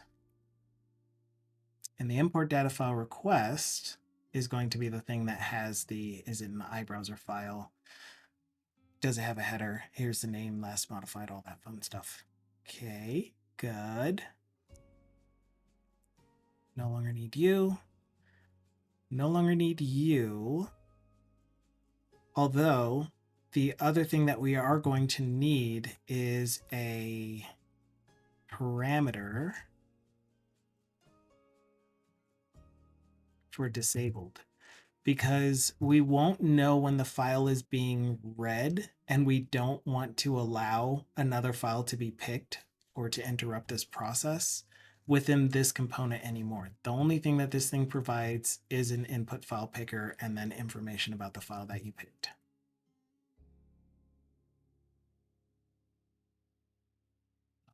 The whether file reader is disabled.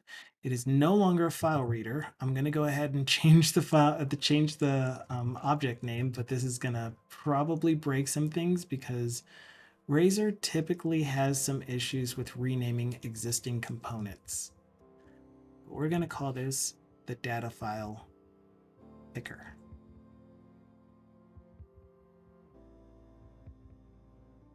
So once it's done and it lets me start renaming,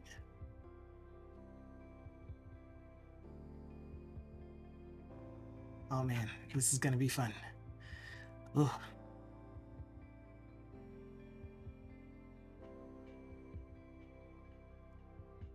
Ooh, I still like this. I need another name for this. I still think that I like...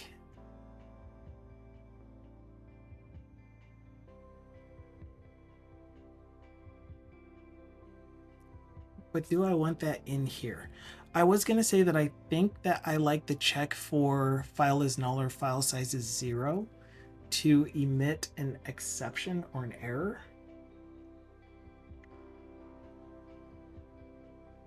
But again, that's not up to this component to decide. This component just says, are you picking a file? And when you do pick a file, I need to let whoever is listening know that a file has been picked. So I think we're good. You are now void.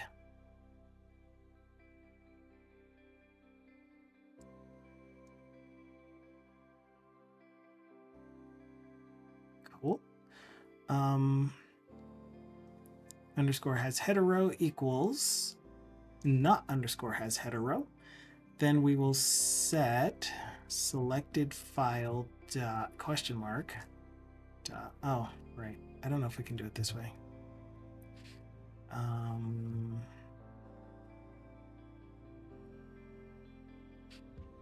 Yeah.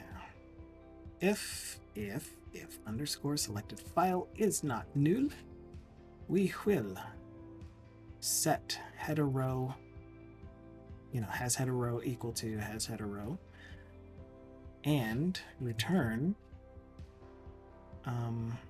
if on file picked has delegate, not on file picked, although wait, yes it is. Oh, right, because I have two. Don't worry about the error thing. We'll get to that. On file picked has delegate, then invoke that delegate, giving it the selected file with the updated has header row. Otherwise, we're down here and we're just going to return task completed task.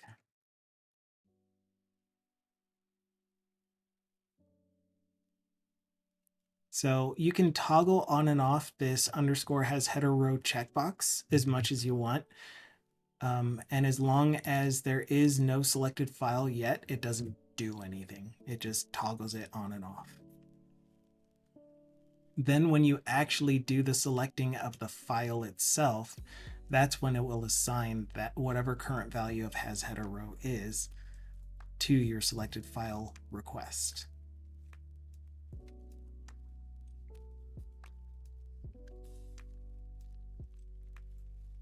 Got it. That makes sense. This is looking good. This is looking good. Okay, so I'm happy with that. There is no more loading. Instead, this is going to be disabled.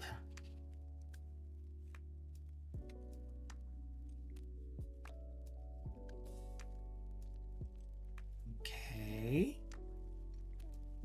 So it's up to the parent component to determine when this is disabled and when it isn't. Same thing for you. You are going to be disabled when disabled is set to true.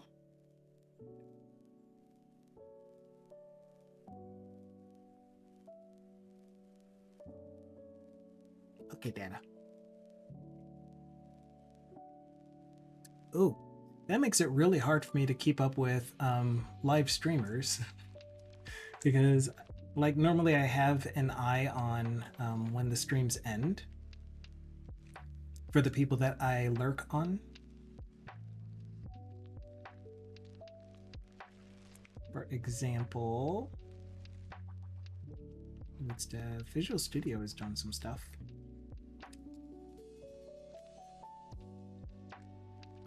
But right now I was lurking on C# Fritz and Andreas and one other streamer that I can't remember that ended their stream already. But I haven't replaced their streams. Tomate Salat.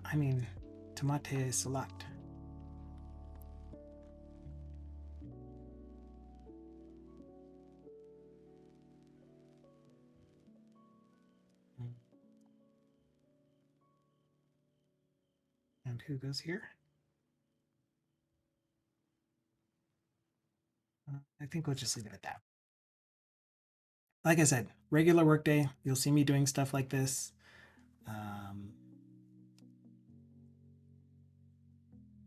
Yeah.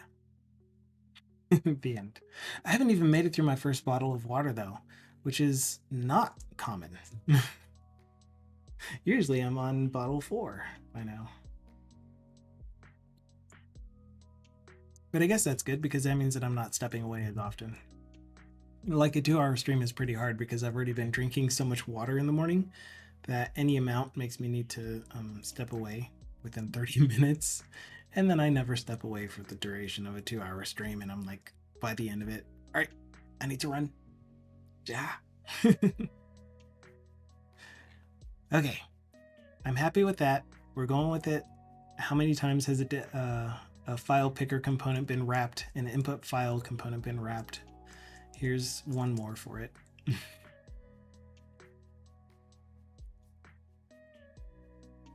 But yes, this is all that we're doing with the file picker component. Back to home to finish updating this.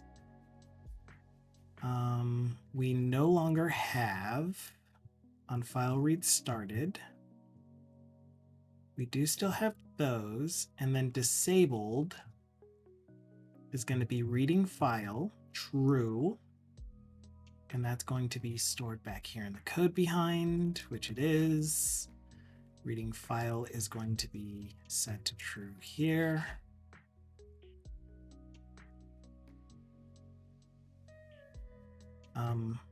Then we're going to do perform request here. Oh, and you are now imported lab file request.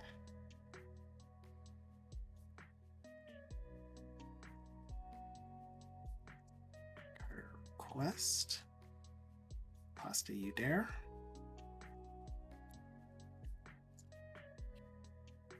Rename some more things. Call you request.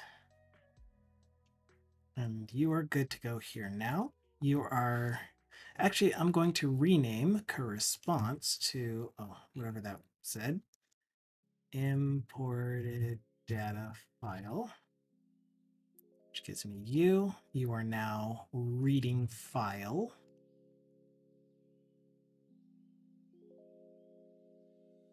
So that is going to get rid of these two because those are going to go into perform read file request. What used to be the file read complete handler is now going to be underscore corresponse. Oh, read started, which used to just be set bat.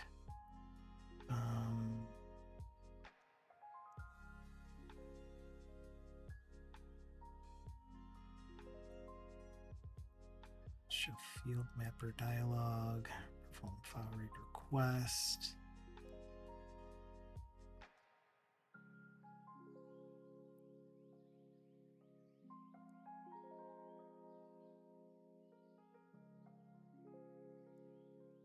Oh, well, poop.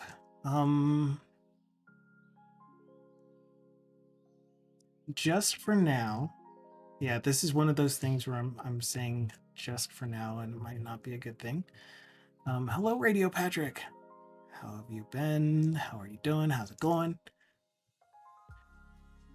Shout out to Radio Patrick, who has been working on a radio website, doing some amazing things with it, doing some UI work, some front end work, API stuff. Check out his stream. It is going well over here, except that now I am forgetting an important thing. Import data file request.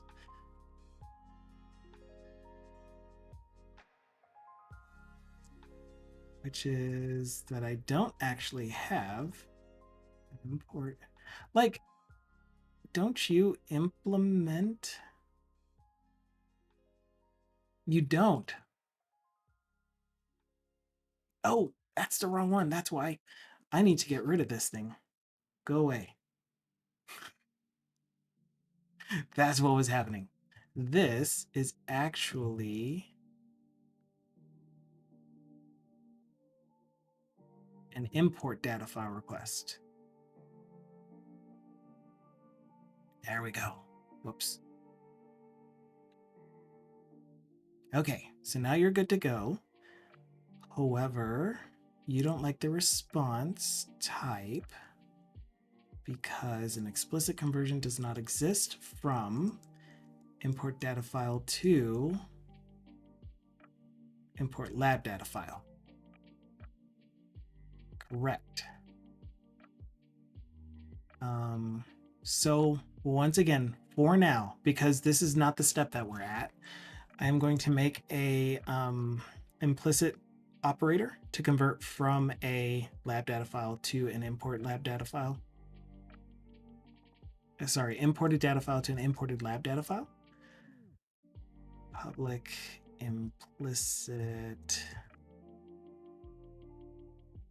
operator imported lab data file from imported data file. Oh, except boxing is gonna break, isn't it? I don't really know what boxing means. But I assume it has something to do with this thing is inheriting from this. And so I cannot do an implicit. Oh, and it's static. Okay, I cannot do an implicit conversion from a base type.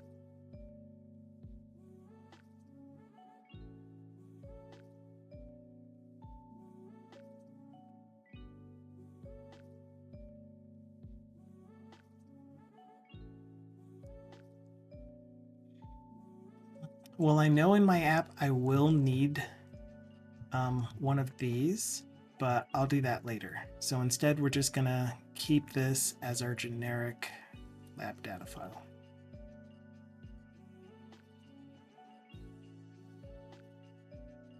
I mean, our generic data file. What did I say? Lab data file. So you're good to go. We don't have any of these, but file read completed used to be, we set reading to false, but that's happening always. And if an exception happens, we are, instead of doing on file read error, setting an error message. And for now, we're just doing exception.message. And we have cleaned up our sample page. Why aren't you seeing this anymore? Because it's no longer called data file reader, it's called data file picker. Okay, you don't like the, I take it, the parameter type, import data file request. No, you just don't like the name of the method because I renamed it. Okay, and finally, for this error, we just say if not string is null or white space. error message, then we print out contents of the singular error message. We don't have a list of error messages anymore.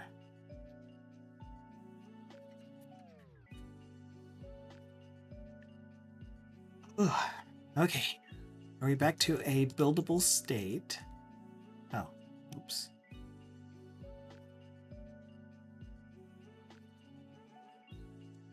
Oof.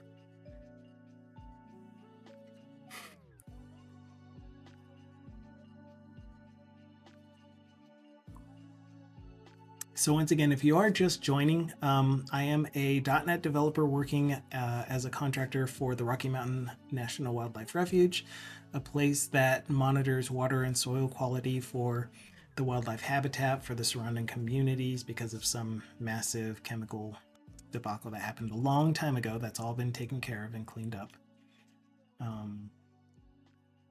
We don't need this lab data service anymore.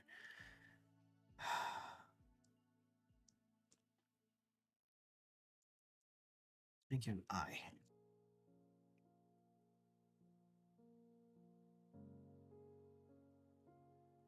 And so I'm working on my day job as I stream it, and you are welcome to ask questions, point things out, provide insights on what you might be doing. Just to let you know, I may not immediately respond to it, but I do typically like to respond to chat and read through chat, so you don't feel ignored or anything like that, because you are all deserving of attention.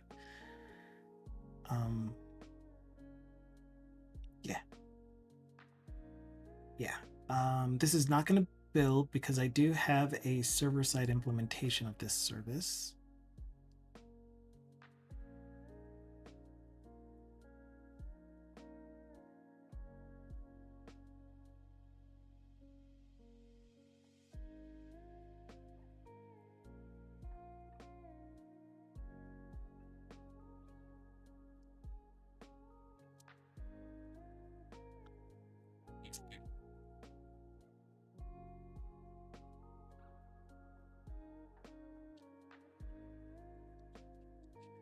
As well.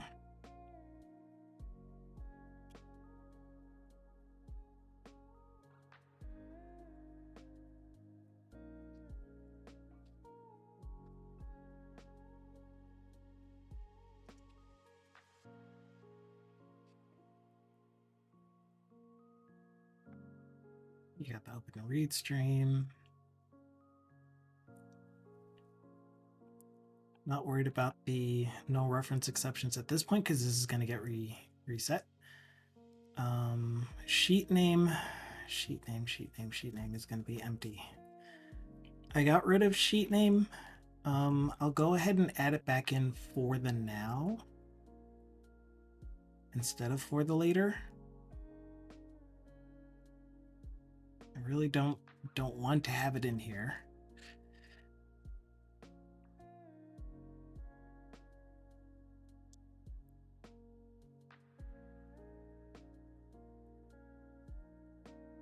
Because I really do like getting the full entire data set back, which is all Excel worksheets within an Excel workbook would get read to a data table. But it is possible that I will want to use this where you specify the sheet name on read. Man.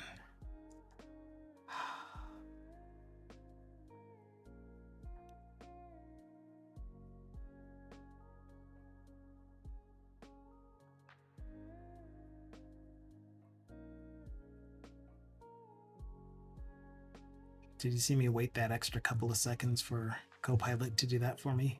So lazy. So lazy. It would have taken me shorter time to just type out Herrit doc /whack angle bracket. Okay, back to getting rid of the errors from the implementation that we currently have in server. I don't know why I'm bouncing around everywhere when I'm just trying to get to the client side implementation. Where's the server side implementation? Do I even have a server side implementation? Ow, finger, what are you doing? Getting a little animated, aren't you? Hush. Stop that. Yes, we're leaving all of this the same because we haven't gotten there yet. Good. And in fact, I doubt we're going to have any server-side stuff in this utility. Hello, Fuller Snubble. Happy Monday to you. Hope it is going fantastic and wunderbar. And also good.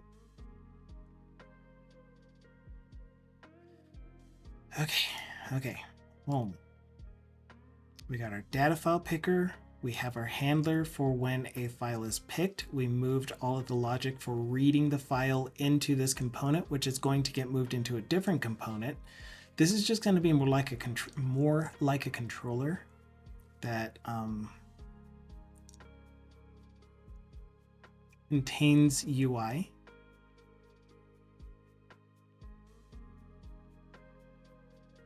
The other thing that I could do is have an entire state model, or like engine was my original intent. And the engine would have everything from handle file picked to read to pick, change the data table that's being displayed, all of that functionality. Okay, are any of you guys no longer being used? Correct. Yeah, we're good.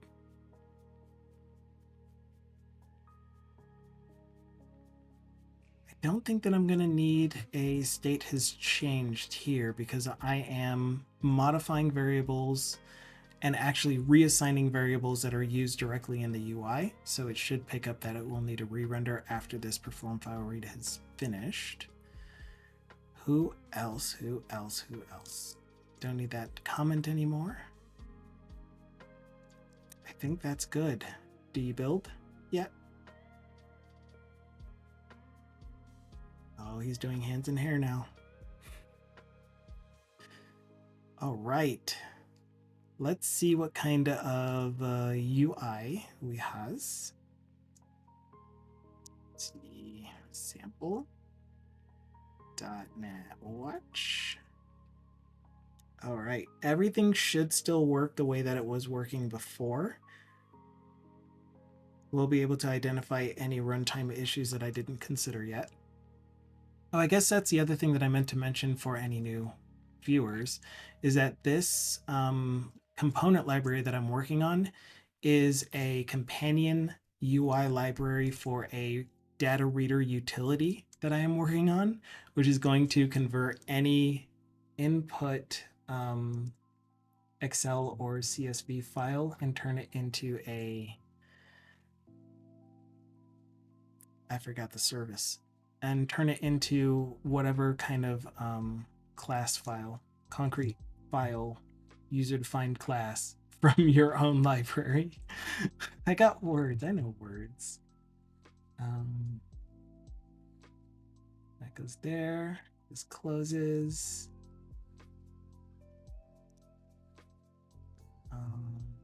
Put you there. You go on top of that. You go there. Okay, so this is reminding me that I forgot to do the dependency injection part of this. So part of the README for this component is that it depends on having, not this one. Oh, for this entire component library is that it will depend on injecting a data reader service. So let's create that service extension, which I typically do whenever I make any kind of library that has services that it requires to run. Like this is even stuff for client-side only things. You could have a service like a toast service, for example, where you can override the implementation during testing, where you don't want it to actually display anything on the screen when you're doing toast, because the logic that you're testing is, did this method actually go to the server, and or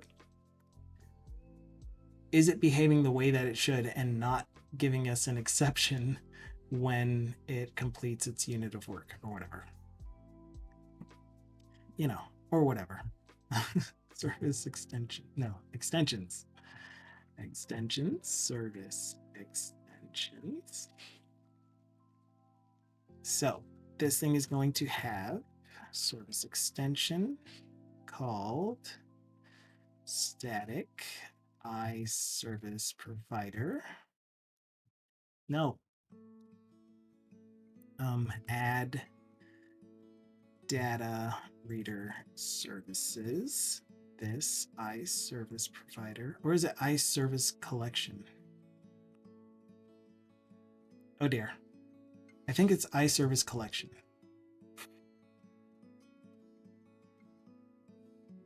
Services collection? Service collection. Services. And not for me. Not for me, Mojo. Because what I like to do is allow you to chain services to each other. I kid you not. I kid. So here I would like to add scoped. Autocomplete made me sound rude. Yeah, the builder model. Hi, Tyron. Happy Monday to you. If you've been lurking, thank you so much for saying hello. We're going to add an iData reader service. And the implementation we're going to provide is the data reader service. Am I going to do scoped? No, I am going to do singleton. Even if this is running on a server, we can use the exact same data reader service implementation, instance, everything for any client that happens to be connected to it. Yeah, this can definitely be a singleton. Hello, Peter. Services.add thing, .add another thing, .add something else. Exactly. Unhappy Monday to the rest of us. Of course, we put each other on their own line. Yeah, for readability. I mean, we don't have to. It is nice to do. I agree with it increases readability by a lot. It doesn't really make sense to tell everyone what the iServices collection is.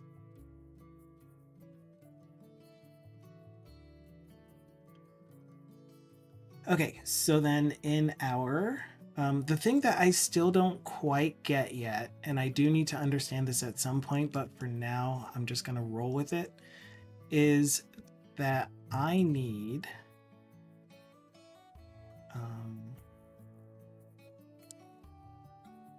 to add the services to the DI container in both the client application, the one that is the, if you load it as WASM, this is the thing that's going to load on the client side, and the server side, where if I'm going to use the same types of things on the server, then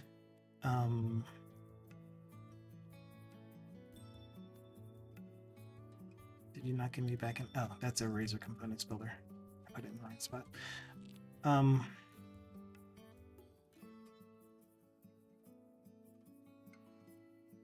Give me a second to type this out.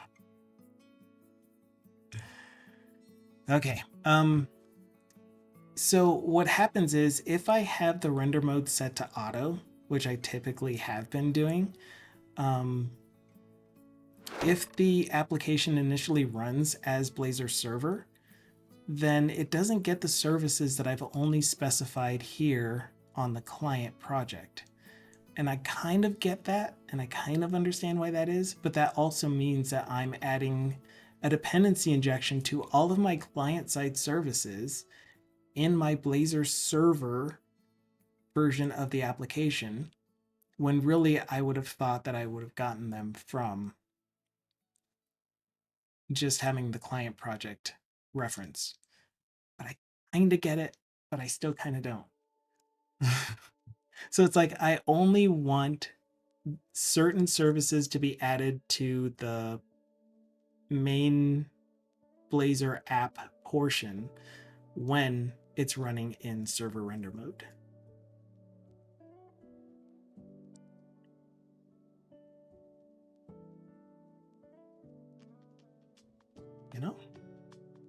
But for now, I've just been adding it all the time. Mojo said TBD. That's not what he said. He said TBD and I were going through this the other day. I'm still confused when to use services versus builder, but I gotta practice. I mean, you could always just use builder.services because builder is going to be the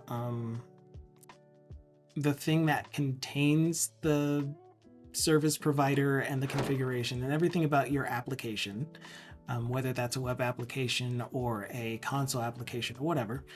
It's typically going to be a builder. So the .services is just your DI container for whatever type of application you have. So the question is whether to use an approach for adding services to your DI container using something that will always return iServices collection, or it could be void where it has to be on its own line. That's all that is. So instead of writing it like this, I could have written it as two separate lines, builder.services. And this is still valid. I just prefer seeing it with them dotted off of each other because it's easier for me to group like services to each other, with each other.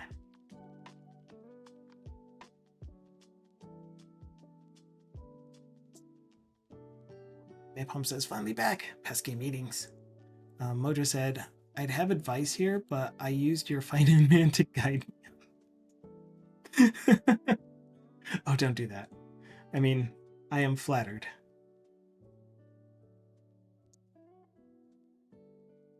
Yeah, 88 on your most recent.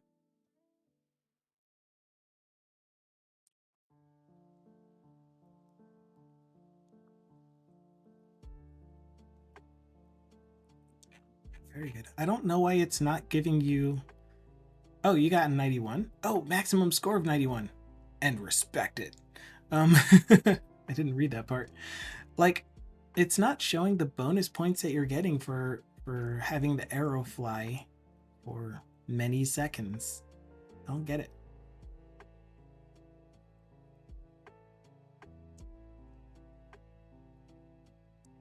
I got tired. Okay, anyway, I have the services injected now. I'm gonna rebuild, restart. And this message should go away when it's done building and running.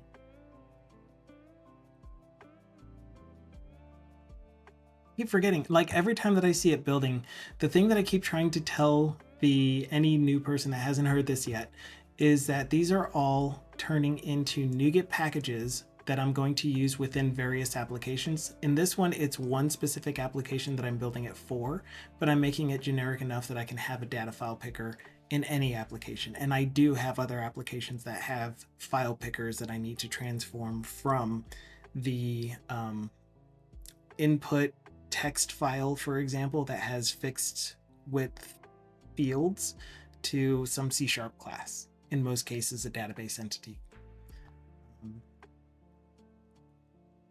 So I'm doing it in a modular way where here's the bare bones of it. I have a source generator that will create for you the base classes, turn any of your implementations into enums, as well as the mappings from the enums to the concrete classes to the enums, string descriptions, all of that stuff. Then the next level up is, here is my base set of things that you can do for mapping from an input file to your output class. And then finally, here is some UI that you can use in conjunction with just the library itself. And so that's what we're working on now, the library. And you can take this by itself and reference it as a NuGet package. You can take this, which also references the source generator, so you still have the ability to add new, for example, rule methods. Get rid of this since we're not using that. And transform operations. And finally, you can have this, which will give you all of the UI for picking a file, which we're testing out right now. But hi, 8 bits per play. welcome in. Happy Monday. If you hadn't heard, I am in the middle of my workday, just hanging out with you guys, streaming my job, showing a real world application, real world development process for a solo developer working with a client. And I do only have one client, by the way, and they are amazing people. They're really cool to work with. Very, very knowledgeable people. A lot of them are scientists, a lot of them are data oriented people. The 8 bits per play works in Unity. Unity 6 just came out, but 8 bits per play sounds like they've been working with Unity 6 for a million billion years. He was working on the 2D editor and improving it and just making it awesome for people to be able to use unofficially and trying to make it officially. So if there's anything you do want to say about yourself, 8 bits per play, feel free to. I love hanging out in your streams when I see you go live.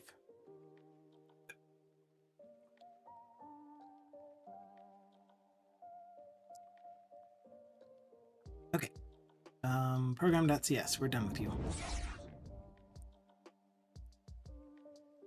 You are running. We do have a file picker. I'm going to go ahead and drag and drop the files because right now my file folder is where my thumbnails are for YouTube videos for when I upload the VODs to YouTube, and I don't want to have to change it back because I'm so lazy.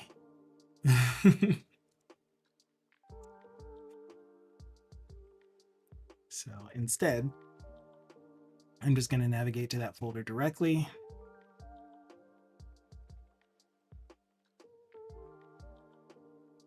Which is where? New lab data process, and drag and drop. Okay, so the process should still be the same as it was on Friday before we started moving the UI over. And that is, oh man, we lost our styling. But still, that is when I drop the file into the component. Oh, I didn't pull over the UI for it. That's why, the CSS for it. It will notify the page a file has been picked. The page will do the file reading process and then update the data table display. And the only thing that we got was the file picker it picked the file, and that's it. Well, let's fix the UI first, and then we'll figure out what's going on with the callback not doing what we were expecting it to. 8 bits per play was saying, I actually haven't streamed for a week or so due to making preparation on QOL. Preparation. Is that an actual phrase that I'm just not familiar with? On QOL, which I don't know what that is either. Improvements for how I work. Quality of life. Okay. Autocorrect, it burns my eyes. So yes, due to making preparations on quality of life improvements for how I work, but we'll start again this week. No stress, no pressure on you. I hope you get to stream when you get to, when you want to, when you enjoy doing so, because as soon as it becomes a chore, I don't want that on you. I don't wish that on you. Peter says, I have something to say about myself, and that is that I am a world-class archer. That is all. Because he keeps getting scores in the 80s and 90s.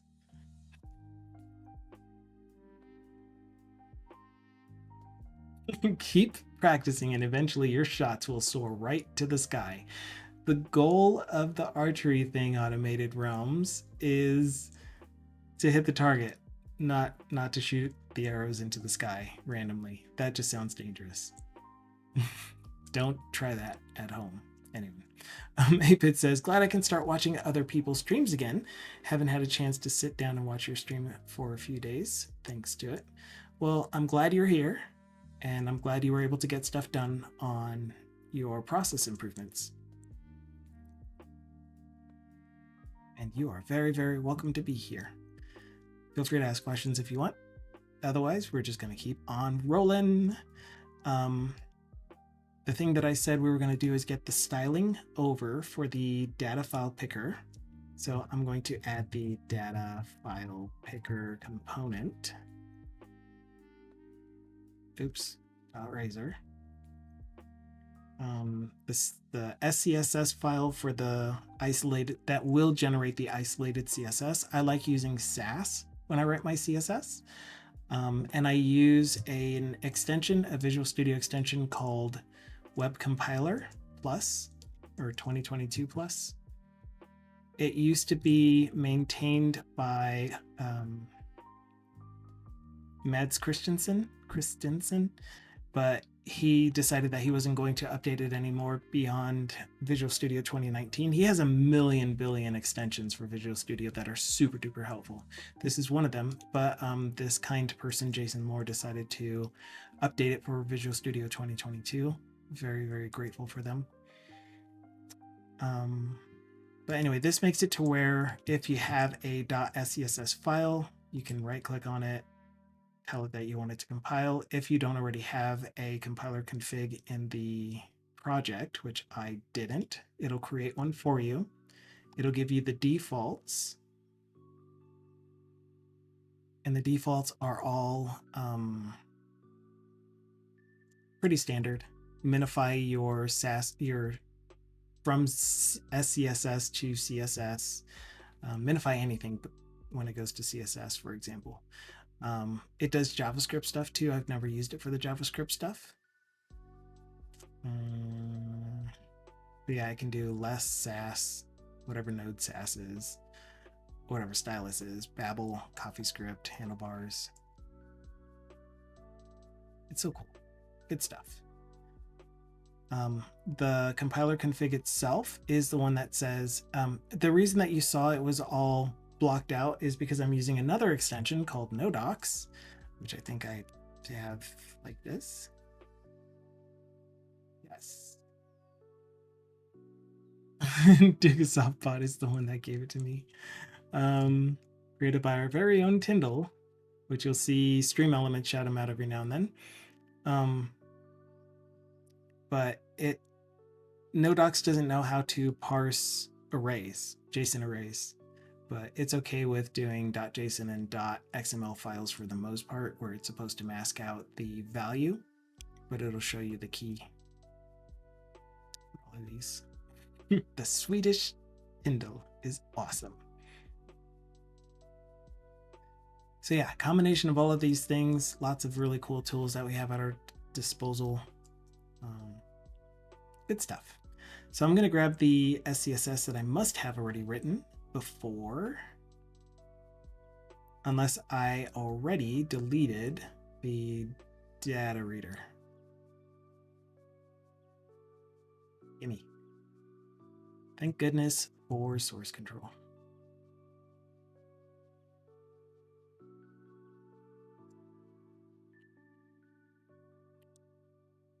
Okay, the other thing that I want to do is help this thing to be in line with its identity. So you are no longer a data file reader, you are a data file picker. So everything that says reader will turn into picker. Get rid of this squiggly line. Everything that says reader will be called picker. Apparently there's only one place that reader was used. And from that, we will now get our rebuilt project. Hopefully CSS autosync applies. It didn't. Hello? No. Okay, I'm going to restart the app.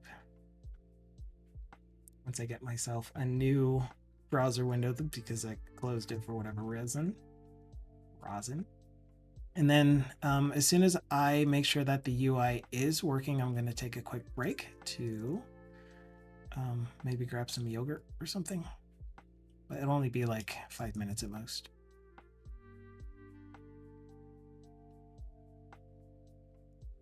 And we are going to go for another 2 hours, I think.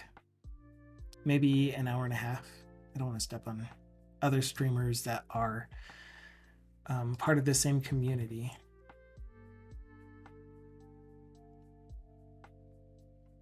they had pre-existing time slots, etc., etc. Did you actually generate the right CSS? You did.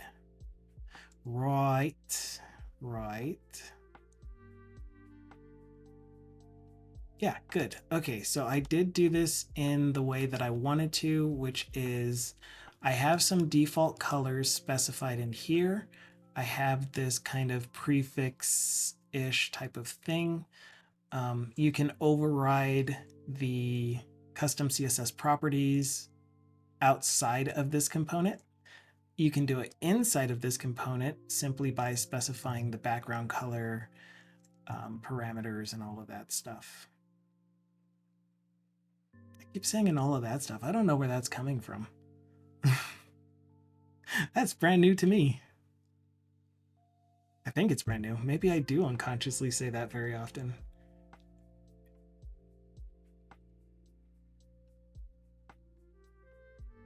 Yes.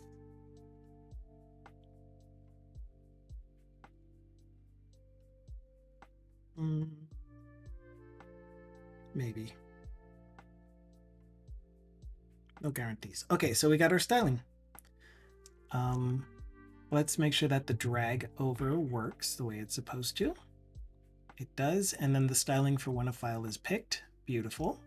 Fantastic. So we have all of our basic styling. The thing that we need to figure out next when I come back from my quick break is whether or not the event callback is getting triggered. I have words that I don't know how to say, and I'm not sure what I'm trying to say. So this thing here, if this thing is actually getting called on file picked. So I will be back very, very shortly. Do I have a break overlay, or is it just a completely different scene? I think I only have it in a different scene. I haven't had to use this in a while.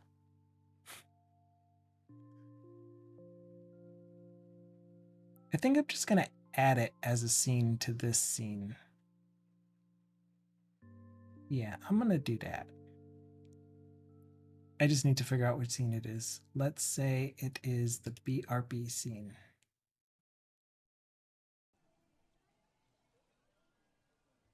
What do you think? Is it okay? I'm just going to switch to it. We'll leave it at that. I'll be back in a couple second minutes. All right.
Okie dokie.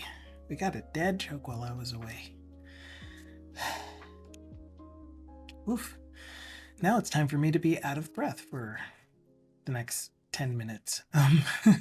So we got 2 dad jokes, one from OtherBot and one from BestBot. OtherBot said, how do you make a waterbed more bouncy? You use spring water. Yum. I love spring water. And the real joke, the funny one, is why did the number 4 get into the nightclub? Why didn't the number 4 get into the nightclub? Because he is 2 squared. 2 squared. Best bot. Best non-bot bot. Oh, by the way, give it up for Dukasoft. Dukasoft is an amazing, fantastic entity of some sort. He has been seen streaming once in a while. He did a couple of drone flights that he recorded, and it was beautiful. And his stream time was just a lot of hanging out, chillness, wonderful fun. And he's mod on so many people's streams and just super helpful, super nice. Thank you so much for everything you do, Dukasoft.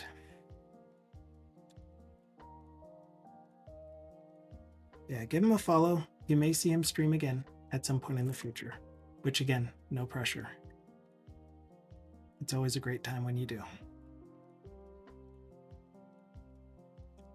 And yes, I am drinking my yogurt because I'm lazy.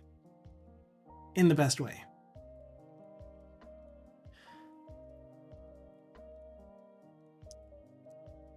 Okay, so we have a file picker. It worked. We saw it work. It's styled. Now let's find out why the on file picked is not getting fired. So first thing is to check if we are actually telling it to invoke on file picked. Handle toggle header row. We are not telling it to fire handle file picked. Because that would be here. Right here. So here we're going to return if on file picked has delegate, then invoke on file picked with the new file import data file request that we just created. And if it doesn't have a delegate, then we do nothing. So that should fix us. Do we need to rebuild? Nope, hot reload. So let's give it another test. Will it actually try to read the file? It didn't, but it could just be that it didn't see a file change or anything. No, actually it's done responding to us. It's like, no, I will not.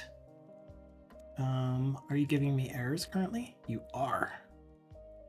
There was an exception invoking notify change. We're just gonna say that it's the framework for now. So let's just do a refresh. By refresh, I mean close and reopen. Hiccups, excuse me. Read this file, please. Nothing. Still invalid typedef token. Aha.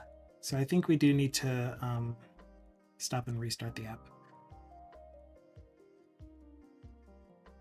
for that minor change. Thank you so much for that. Ooh. Getting a little salty, are we? No, I'm not.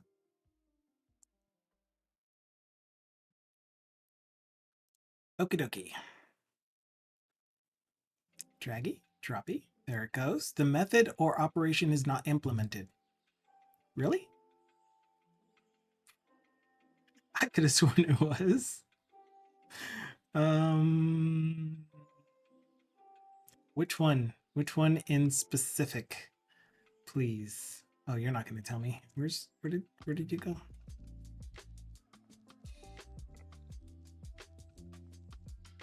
Wait, nothing's going to tell me because I'm not actually writing it out to console or anything.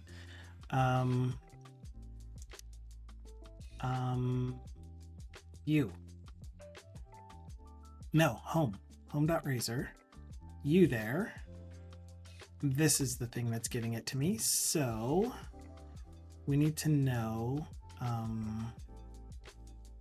at if, no, hash if, that was right, if debug, hash and if, we're going to add some information to the error message.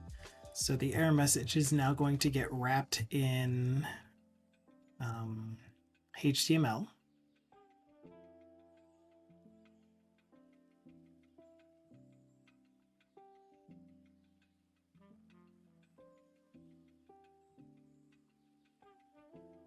And I am going to do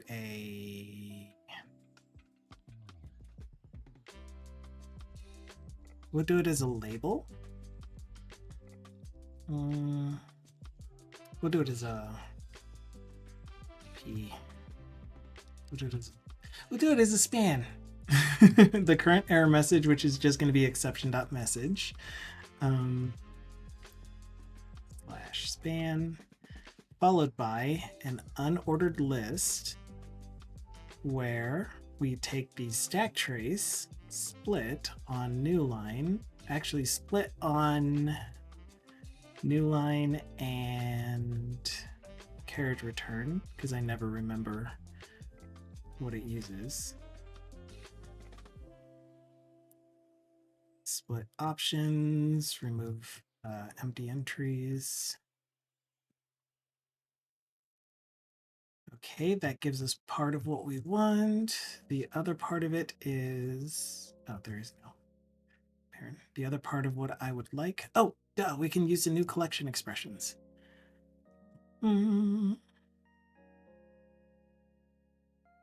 Wait, no, we can't. I can't? You're not just going to create an array of characters? It does. Okay. We're going to do string.join. And actually, there is one more thing that we need before I do this, but I'll do it like this first. We're pretty much turning each line of the stack trace into its own list item.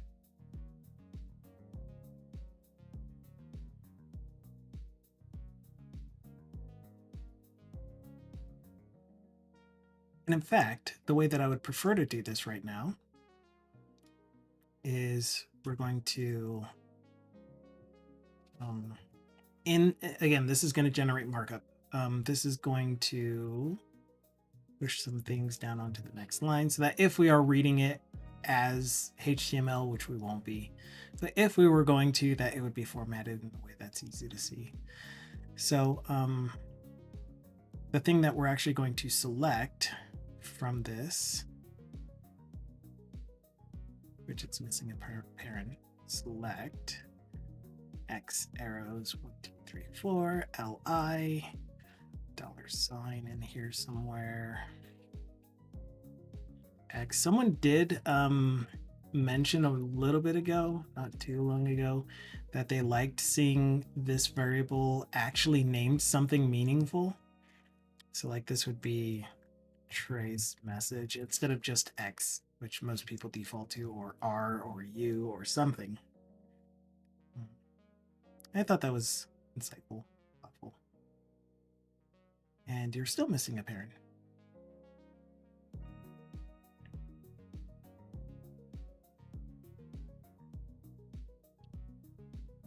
Ah.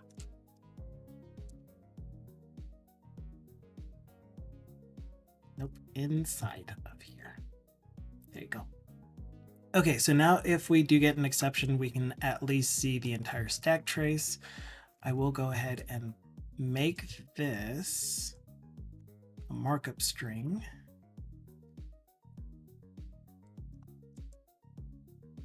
In homepage. Because again, we can do whatever we want. Markup string, so that it will parse it as HTML and then output the rendered result.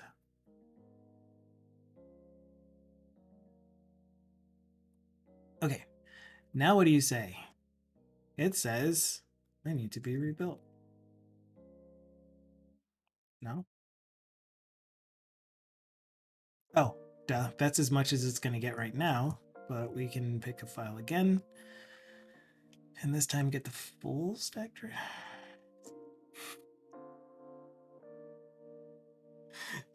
Just work with me here.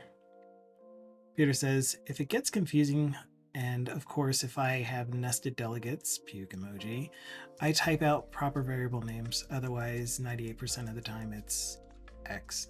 Yeah. I agree. But like I even have nested delegates, as you call them, where it's like this list dot some property in it, which is another list dot any off of that. I still tend to use X and Y. There we go. Okay, now we have a stack trace that's usable. Data reader service, line 17. Really? I didn't pull the implementation over. Oh my goodness.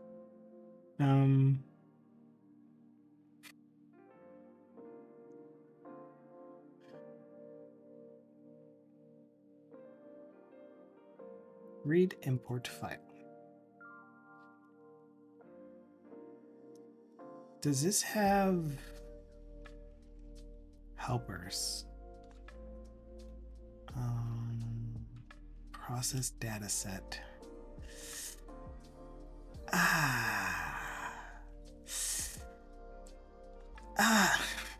Okay, we'll get there. This is gonna open up a can of worms when I copy and pasta. But I like worms. Do you guys like worms?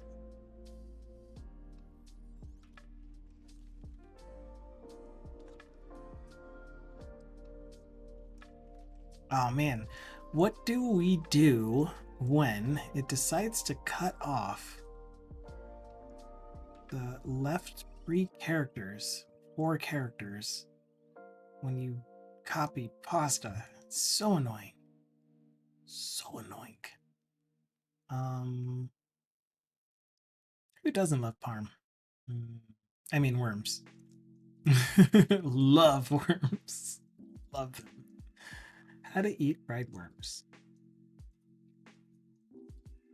Skills me. Can I have that back in my clipboard, please? Okay, thanks. With love.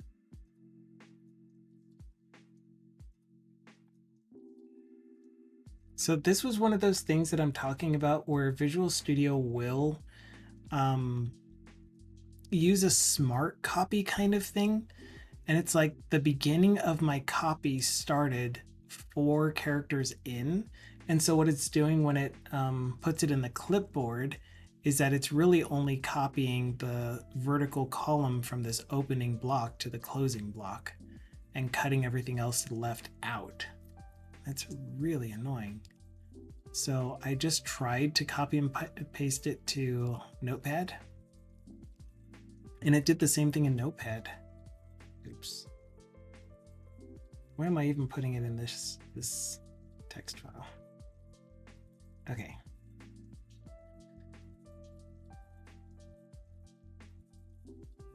So that was surprising. Bet your Writer doesn't have this issue. If you used Writer, now I'm turning into Irish John Games. I'm having one of those days where everything working Friday has decided to give me grief. No! I apologize for any inconvenience I may have caused you. We're just taking the same logic here. All right, this is where I'm going to run into a few issues with the implementation.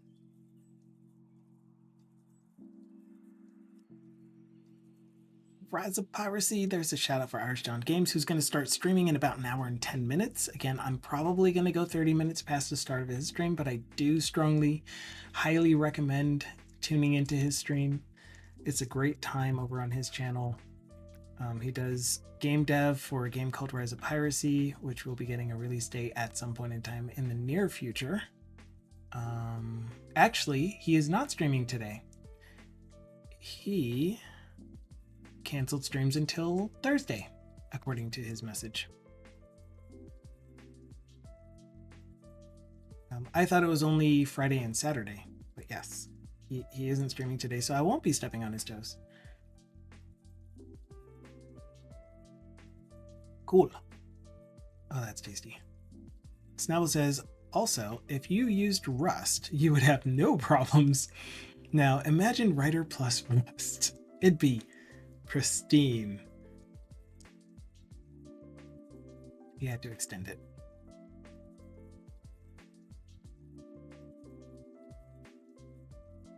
Oh, I don't blame him though. He did a lot of hustling close to the end there. I'm having one of those days. Oh yeah, right. I heard that. Thank you.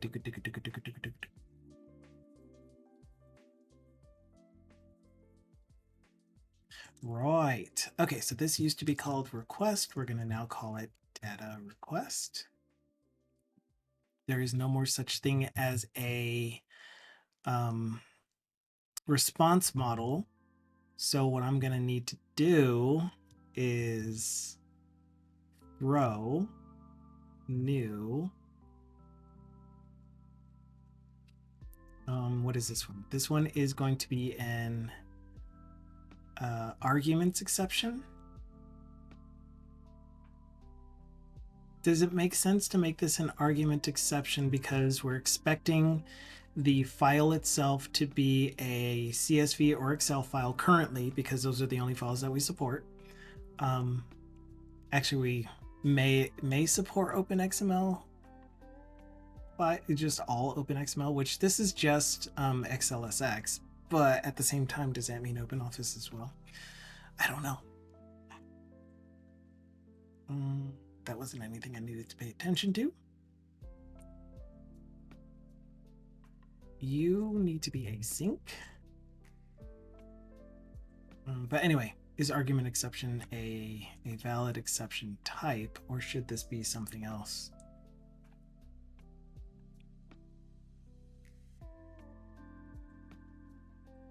And then I believe I updated the extension. Oh, everywhere else I updated the extension to not have a dot, but that's the actual extension property on the object that I'm giving back. So not this. Okay. File stream is open data stream. If file stream is null, then you are going to be argument null exception. I like that. What fixes do you have for me? Nothing special. And we're going to need to update our thrown exceptions.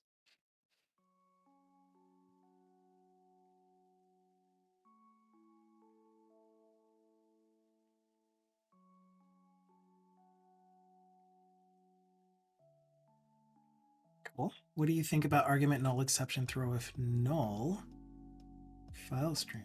Is that a thing? That sounds awesome.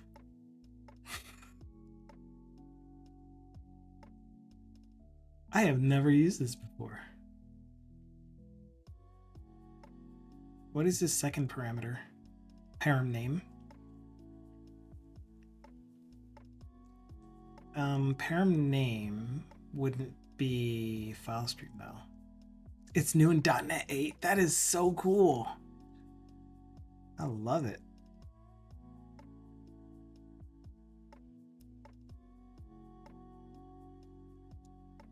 Oh, and then do you have an optional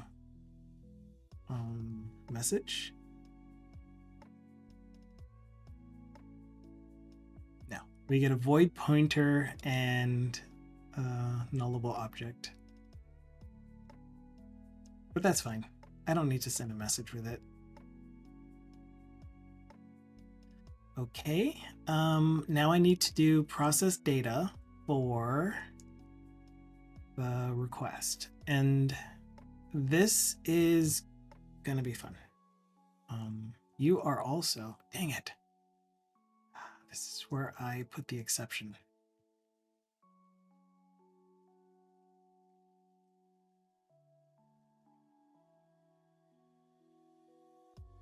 Come on, brain, make a decision. If error if debug. Good. 7, 8, and 9. So it was new in 7. Awesome. A million guard clause libraries cried out at once and were silenced. Seems like everyone has a guard clause library. That's really cool. I really appreciate that a lot. You are no longer going to be that. Instead, you will be. So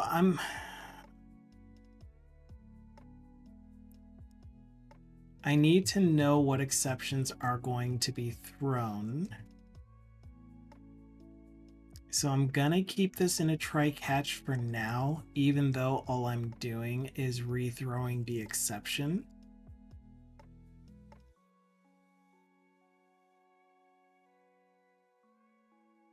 This is the kind of rethrow where it's not resetting the stack trace or anything like that. If I did this, then it would reset the stack trace and we would lose a lot of information. But yeah, I'll just put this entire thing here. And I don't even need this because most of the time when I'm debugging, I'm using the developer PowerShell. So yeah, I'm actually going to get rid of it. I will let it throw whatever exception it throws. It's just if I handle the exception somewhere else and I don't know that it's getting thrown or what exactly is getting thrown, it'll be fine. Everything will be fine, right? Right. I also don't think you need the name of. It'll automatically use the name of the object. Yeah, unless I was trying to point this to data request dot file, but yeah, because it's not like an actual parameter. And I think the thing was expecting a parameter name. It's a variable that was being instantiated via the method openReadStream.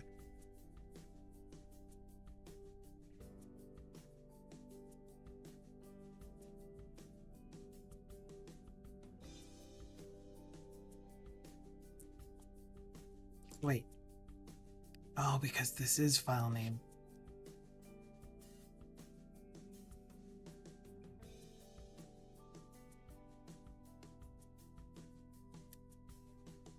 Okay, that'll be fun. Doc says the name of the parameter with which argument corresponds. If you omit this parameter, the name of the argument is used. Cool. Okay. I don't mind it. Not one bit. Thank you again. Back to my current implementation, not you. Current implementation of the service. That's the client side. Although this is the client side that we're trying to do. The method process data set, which is going to have a populate and return response. Great. Which populate and return response is expecting to return a response model, and I don't have a response model.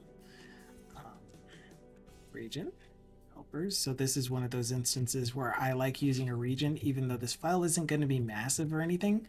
It's just that here are all of my public methods that are essentially the implemented members of the interface. And then here's all of these helper methods that I'm going to be referencing within this implementation that I want to be able to wrap up in a nice clean region, as it were.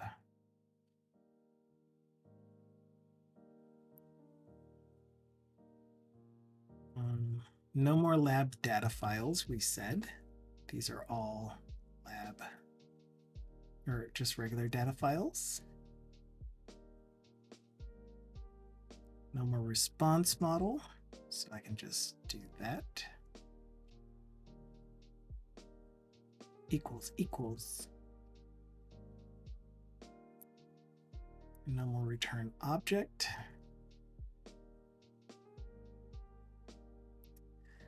instead of adding errors, we are going to throw errors. So this is an invalid operation exception. Is it? What would make sense for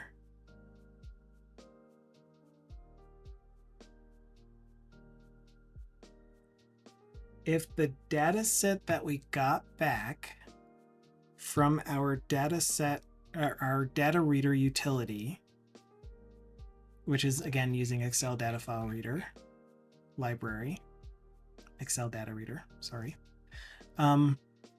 If the data set itself is returned null. If I were TBD, I would ask, is it even possible, and I'm channeling him because I think this is a great thing, is it even possible for this to return a null data set?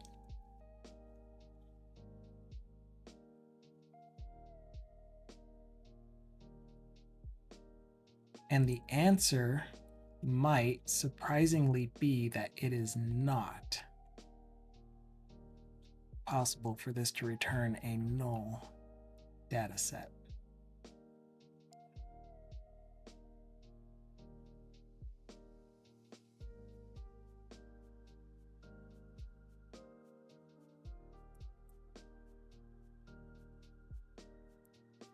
Yeah, none of these are giving me green squigglies like the return might have been null. This is another one of those instances where I'm catching something to write it out to debug, but if I'm going to be writing it to debug, I'm already in debug, so I'll see it in the console. So I'll let it throw. Same here.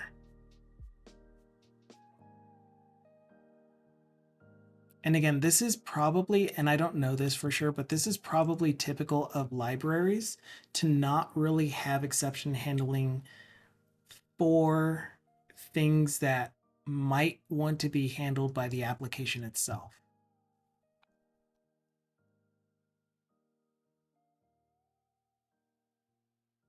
Okay.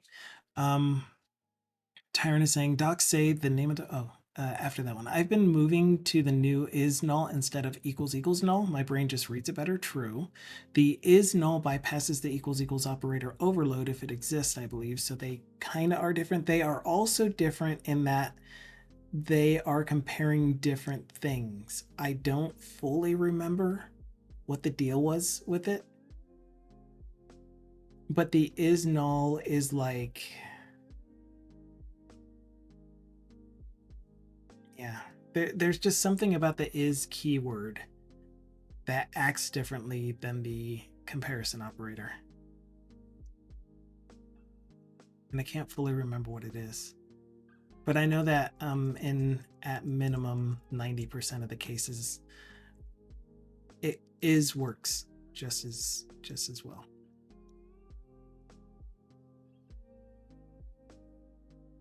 Snubble says, I think it is what Tyron said last.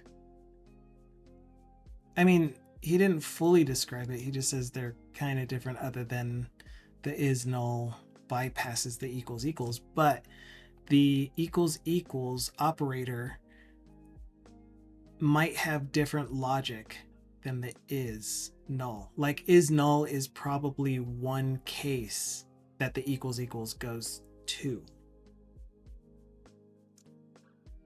When you match an expression against null, the compiler guarantees that no... Oh, yeah, and it has to do with user-defined objects or something like that. Okay, anyway, now that you wrote that, the compiler guarantees that no user overloaded equals equals or not equals operator is invoked. I started to use the is null, is not null. Yeah, and NerdHerder is the one that encouraged me.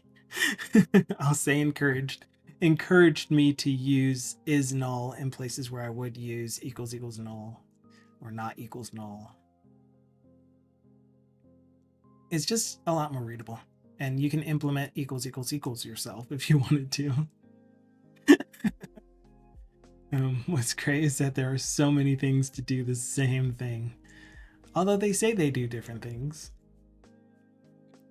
Okay, well, it looks like the implementation was pretty easy to convert. Wait, that's file helper. I think we're still in the lab data service. I keep saying lab data. This is not specific to lab data anymore. Data reader service. We can no longer add errors. Okay, so this is what I was trying to get to. There is no way data set is going to be null here anymore.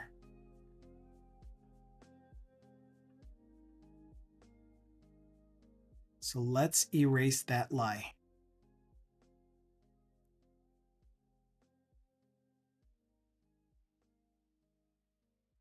Here, why are you saying, oh, there is a case where data set is going to be null, but we're going to fix that. Data set is never going to be null because if we get to this, we're going to not handle, we're going to throw the new argument exception file must be. Like even by this point in time,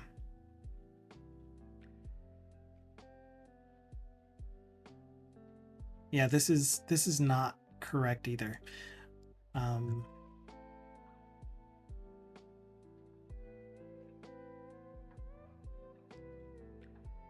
I don't want to rely on the extension. That's what's happening here. I don't want to rely on the extension. I want to rely on this, on the content type. Because by this point in time, I know that the content type is something that we can handle. And therefore, I won't need this catch-all case for a content type that we didn't already check for and throw an exception for.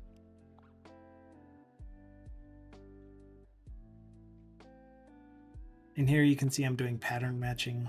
I did that backwards. I was going to say I'll do it in the opposite so that the pattern matching only happens after the first check, which is it a CSV? Yeah, but was he slow?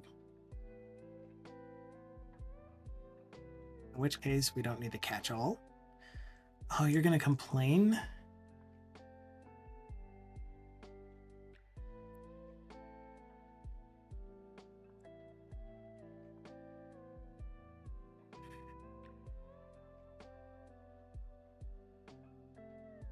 It's going to complain about me not having a catch-all, not covering all cases. But the thing is that I am covering all of the cases that I checked for up here. If it's not one of these types, but it doesn't know that. It doesn't know that I'm only using the ones from this type. If I added a new type here and it got through this, but I didn't make a case for it, I'm going to do not implemented exception. The data reader for, and then this isn't going to be extension anymore. This is just going to be the content type.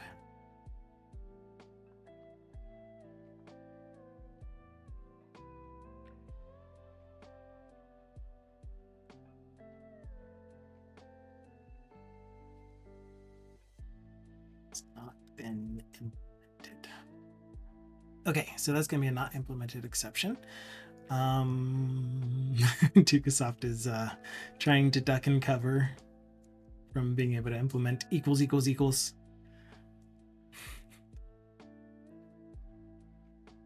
Okay, that means data set is never null. Not nullable, not ever. Nunca. No more response model. Okay, if, oh, we're still up here. We're still up here. What am I doing? If there were no tables, do we care?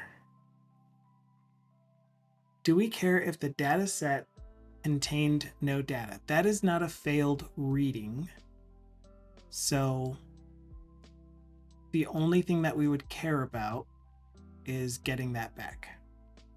At this point in time, I do currently have it as a task because I do plan on being able to await these methods, but you'll see that I'm not actually using async in here anywhere. I am using the cancellation token, and most of the time the cancellation token is throw if canceled. But why waste 2 bytes on typing when you can, if S is something? So I read the curly braces like that as something. I used to use that for everything. But I fell back to is not null or is null. Not everyone knows how to read is something. But at the same time, I mean, it could become common enough that everyone should be able to read it. You encounter it once, you'll know what it means that you are checking to see if it's just a valid object.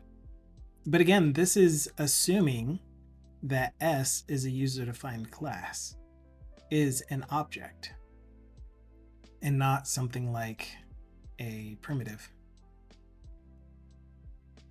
I think. I could be wrong. I'm saying that confidently. In the footsteps of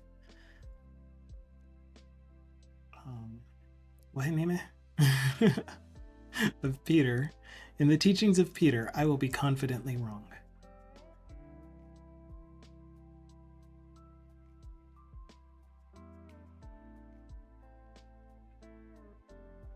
All right. This makes sense. I don't care about this.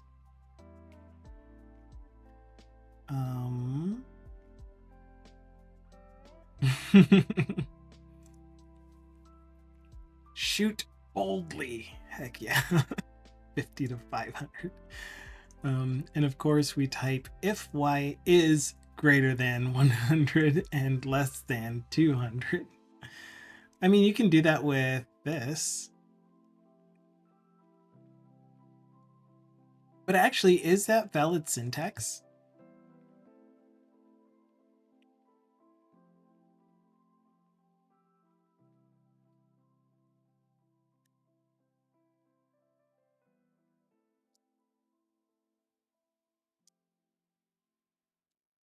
It is. That's beautiful. It compiles.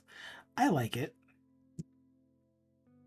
Again, readable, in my opinion. But, you know, so is a greater than 10 and a less than 200. That's still readable to me. It's just, it's a lot more English readable, I guess, like this. I like this. I won't use it, but I like it.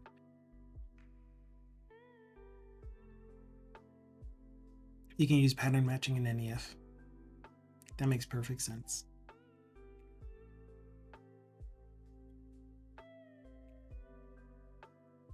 Oh no. Did it break when you tried to do shoot 5500?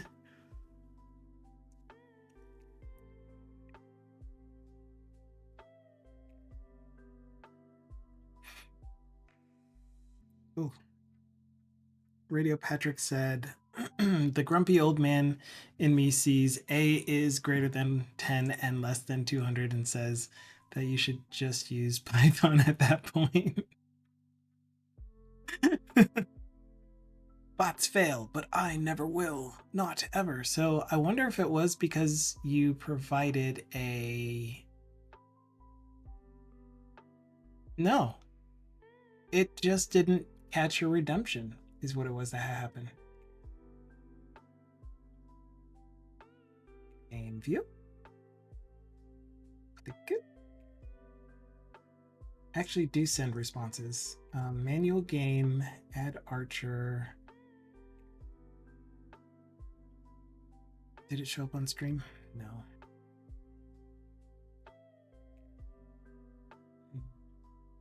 Shoot. Shoot. Shoot. Okay, you failed. Yes. Okay, so Automated Realms is still responding, so it didn't crash. It wasn't you. Therefore, it must be the bot.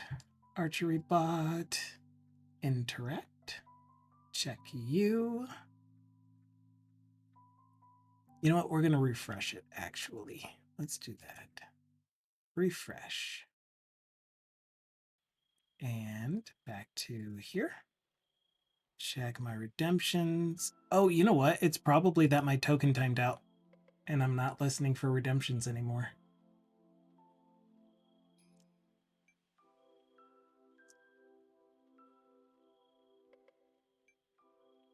Doesn't this sound like something you were playing with recently? Services. Bot's going to go down for a half minute or so.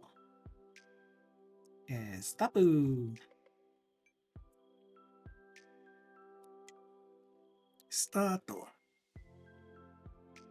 While I'm waiting for it to come back up, there's a conversation going on that says, I think Python supports if 1 is less than x is less than 3, so x is between 1 and 3, exclusive. I like that.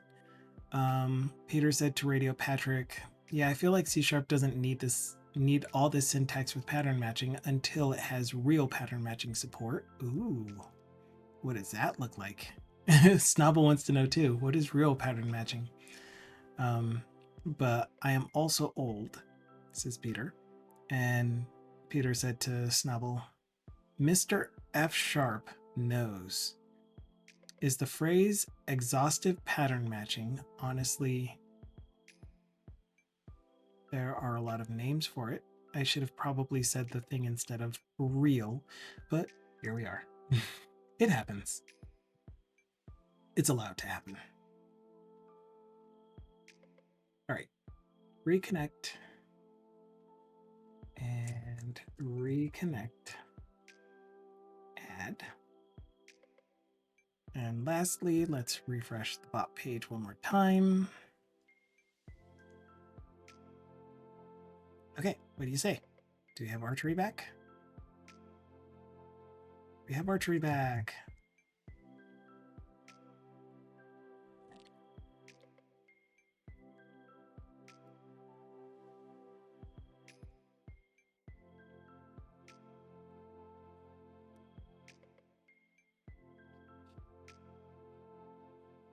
I missed.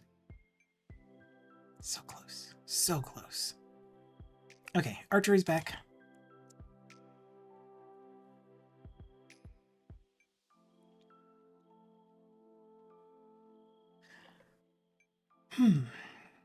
Okay, exceptions that are not exceptions, code errors that are remaining are all of these checks to see if things are okay.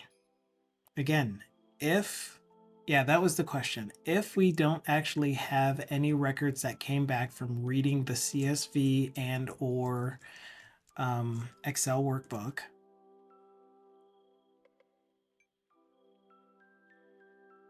so if it's a CSV, the first data table must contain rows is what we're saying here, but that's not true. That is not necessarily true. We don't really care.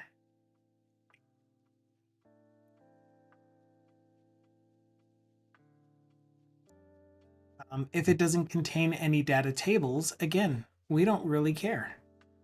It's up to the developer using this library to decide what to do when there are no tables, or it does have a table, but there are no rows.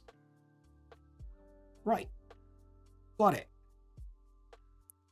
Put a bookmark here so that we know where we are leaving off, but do I still need a populate and return response? Populate and return response does what?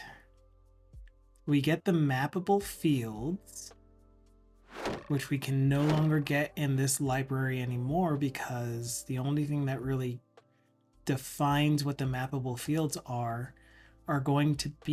is going to be the type on the actual data file mapper. So that's not going to be something we need.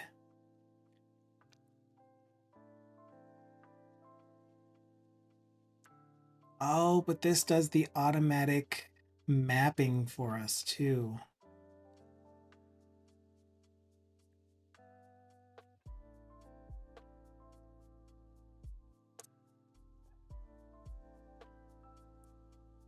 I have an idea for that. What if there's a version of this? No, I don't like that. Just kidding. I was going to say, what if there's a version of this that has a generic where you can specify the target type? But that really is what the destination type is going to be.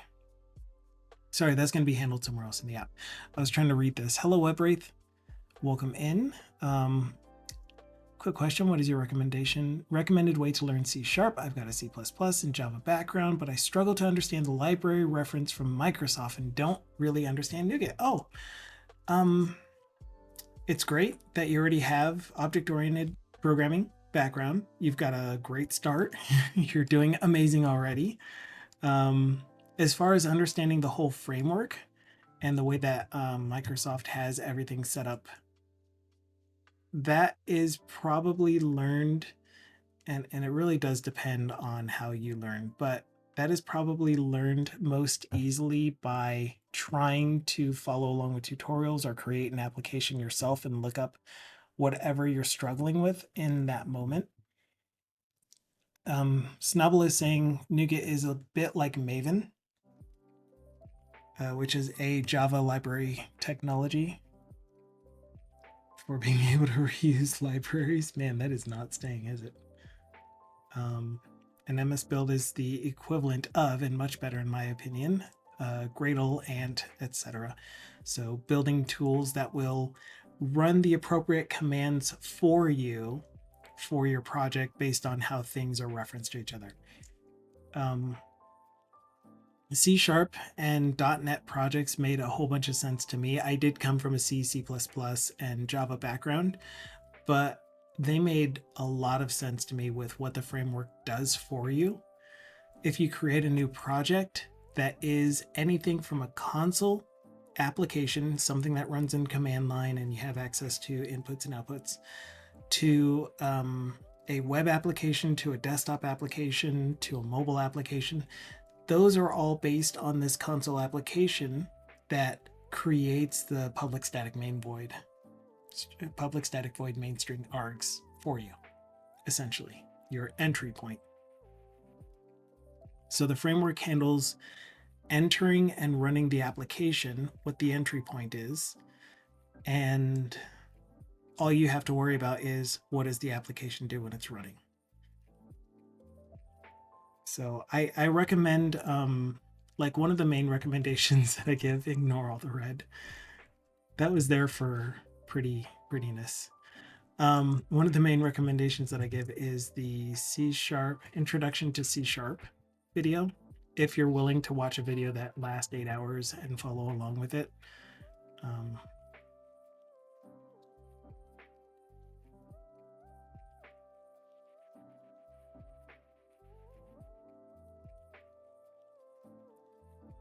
Dude, I just found it for someone else.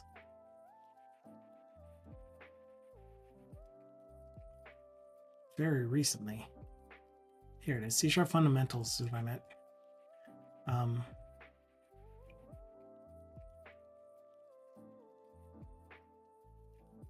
So here's one that explains the C# language itself.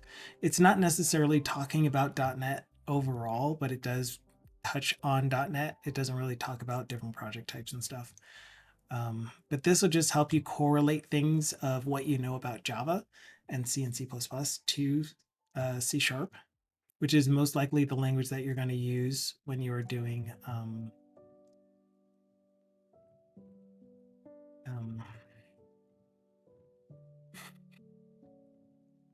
when you're going to do a .NET application. Free Code Camp also has a associate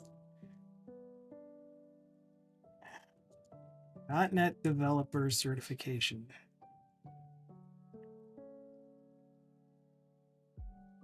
That's news about it. Foundations in C#. But Free Code Camp is a really good resource for learning web technologies.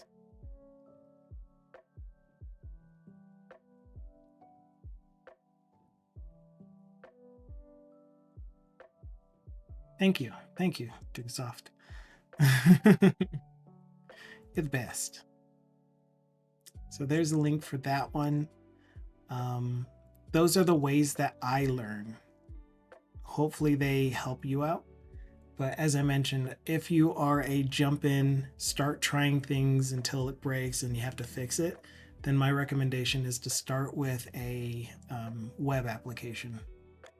A simple web application by download Visual Studio 2022 Community, it's free, or VS Code. I recommend Visual Studio proper if you have a Windows operating system. It used to be on Mac, but I think they're stopping support for that. Because it gives you all of these templates in a UI driven way. So you can go to File, New, Project, and create a new solution. And a solution is essentially a whole bunch of projects that are related to each other. So in here, I have namespaces of Armid's file import utility.components, Armid's file import utility, and Armid's file import utility.source generator. Those are 3 different projects. This one is a Razor class library. This one is just a regular class library. This one is also a regular class library, but they all show up in the same solution. So they're all related to each other. Running out of breath. So you can kind of think of that like a workspace. And then you have a whole bunch of different projects in there. But the solution file itself is actually something you can inspect. It's a text file. You can see that it's comprised of a project that's located at this location on your disk. Then the projects themselves, they're described by this XML markup that says, I'm targeting this version of .NET. I'm using C# language, whatever. This is usually not something that you specify. You usually get the latest language version with the version of .NET that you are targeting. But since this is using a very basic level of .NET that doesn't have a whole bunch of extra libraries already included in the framework, then I'm specifying I also want to be able to use C#11. I love C#11 and up and beyond. And then some information like I'm turning this into a NuGet package. So NuGet, to touch quickly on that, is, and I really appreciate this break because I was starting to get lost anyway. NuGet, think of it as a repository for a whole bunch of other people's work that they've done. And what you get from NuGet is a way for you to be able to reference someone else's library, download it into your project, and use the functionality from that library. So for example, if I wanted to use, I don't want to do system.text.json. If I wanted to use, actually, let's just do the ones that I have installed. If I wanted to use someone else's library where they've already come up with a solution for reading an Excel file into a C# structure, some kind of data structure, then I just say include this NuGet package, which is all of the code needed to do that, a whole bunch of DLLs. It could be any kind of files, but let's just say that these are DLLs that give me the ability to say Excel data reader dot give me back the data set from this Excel file. So you get a whole bunch out of the box with your file new project from the framework itself that's kind of hidden behind the scenes that you don't see as a NuGet package. And then you get additional components to put on top of that. So that's what NuGet is. Got really stuck with Java on that one. We never got shown how to actually run a Java app outside of IntelliJ. That took me a bit to work out, yeah. So being able to use like a .bat file or a .sh file to say Java name of your main essentially, your class that has your public static void main.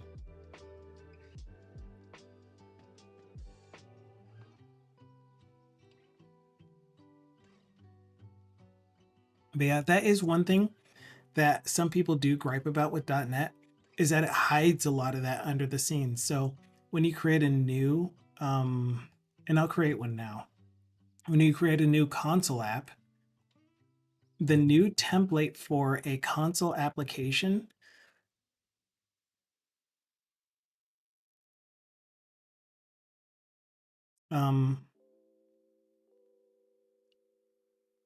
it hides your entry point, your public static main void. Your public static void main. I keep saying public static main void. Public static void main. So right now, the only thing that you get with a new console app project is program.cs. And in program.cs, you start writing your code. A equals 100.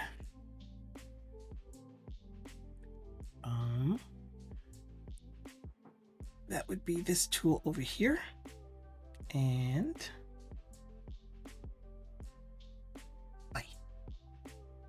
yeah, Tyron doesn't like this. So you just start writing C# code. You go console.write line, and now I'm writing out to the console. Here's some text. And then you do some math on A, console.write line. Value of A is A. And then you run this, runs in a console. Oh, I can't do that. I have a library. But yeah, this is how you write C# from the very beginning. Create a file, new project, console app, and start writing C# code to make it write stuff to the console. But like, where is console coming from? It's coming from a namespace called system, and it's a static. But how do I know that? As a brand new person to .NET, to C#, it's like, we're just gonna say, don't worry about these things. They're unimportant. You're gonna use them all the time. You'll get used to them. Some people want to know, where is this stuff coming from? How does this know that I have access to the namespace system, especially someone coming from C, C++ with header files, or Java with all of your import statements that you must have on every file. I don't know if it's changed because I haven't done Java in a long time, but there's this concept of implicit usings where you get all of these usings for free from the framework. So this thing here, they love the import system. You get a whole bunch of usings for free, like system.text, I think. Yeah, a whole bunch of other things. Still the import spaghetti. Not much. If you ask me, because of implicit usings, because of the potential for global usings, it's actually pretty minimal. I'll show you one of my files, for example. I need to delete that project real quick.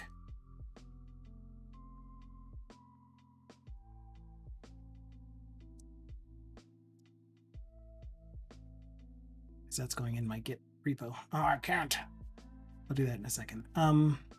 So for example, the file that we're working in, which is an implementation of a base class, or actually it's an implementation of an interface, which I'm sure you understand those concepts as well coming from Java, but if you don't, I can explain those as well. I'd be happy to.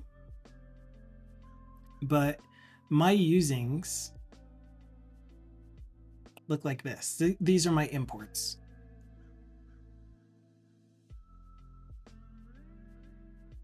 I even use global using static. Yeah, me too, on occasion. Rare occasions though. But yeah, I get system.data for the dataset object that's somewhere down here. And then a few of my own custom namespaces. Abstractions for the interface, helpers for the Excel data reader helper, and models for some of these objects that I'm returning. Yes. Yeah. Yep. Think of using the same way you would think of import.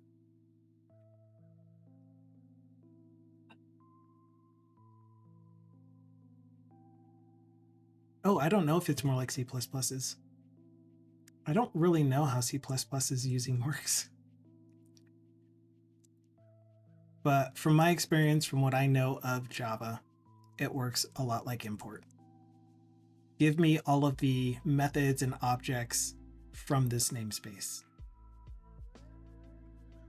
I'm going to close this and reopen it real quick so that I can delete this project from disk.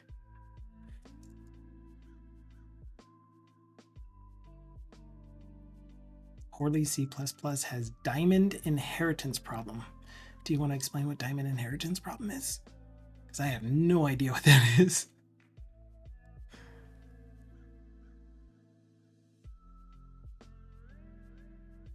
Using in C++ has a drawback that it can leak. And nobody has diamond inheritance problem anymore. Multiple base classes. Oh. Yeah, I mean, I never understood why that was a limitation. I'm glad it is, but I never understood why it was a limitation.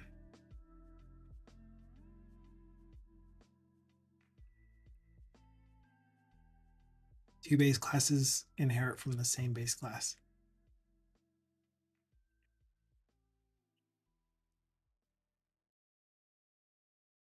Yeah, it's just something that I live with, which is that I can only inherit from one base class, either abstract or concrete, doesn't matter. But I can implement as many interfaces as I want. And it just makes sense to be able to do that, and I'm okay with that. Okay, populate and return response. It's not going to be a thing at the moment. Virtual multiple inheritance creates the diamond. I don't know what that means. If you don't use virtual inheritance, it behaves as you expect. Basically, you cannot, if both base classes have the same method, which method to use. Oh, okay. So that's another issue, which is two base classes that have a method called the same with the same signature, and you're inheriting from both classes. You're extending both classes. That makes sense. And you do have that problem with two interfaces. I never thought of that. I never even considered what would happen if I have the same method name or variable name. Actually, no, yeah, if they have two different types. Wow. I never thought of what would happen if I have that. Public interface I second data reader service. So let's say that in my iData reader service, I have something that says it's supposed to return this. Actually, just give me that whole line. Come on, you can do it.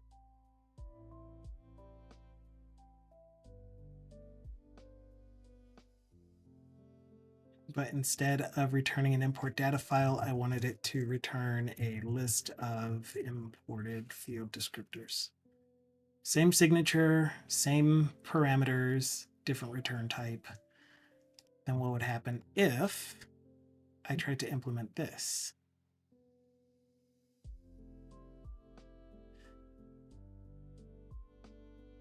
Yeah, so it at least helps you to disambiguate, but you wouldn't be able to implement it just using the method name. Whoa. Snubble, you're doing the thing where it's like, let me type 2 words, enter. 2 words, enter. Yeah, import explicitly.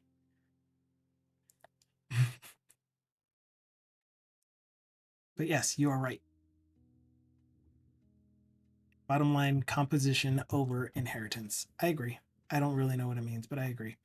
Your implementation requires you to use IEnumerable dot get enumerable in the function name.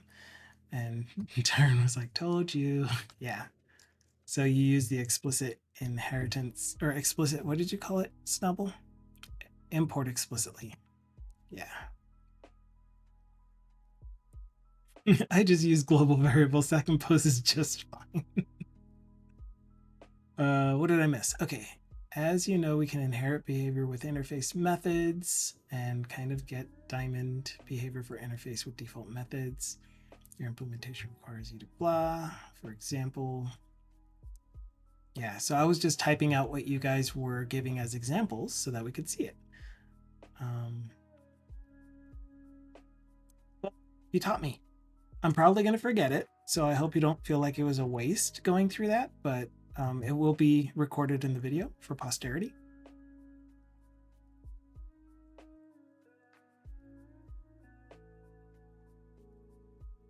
Yeah, and Tyron was the one that was like, I told you. You both have like similarly colored names on my screen. And WebWraith says, I guess a contrived example would be to have a base vehicle class with an engine method, then having two classes. Oh yeah, that's the other thing. We'll talk about syntax naming conventions. A winged vehicle class and a wheeled vehicle class that derive from it. Then you create an aircraft vehicle class that has both wings and wheels. So derives from both winged vehicle and wheeled vehicle. You then call the engine method. Which version gets called? The one from winged vehicle or the one from wheeled vehicle? Yeah, that makes perfect sense though. That's where I would put the engine with the motion mechanism. I don't know.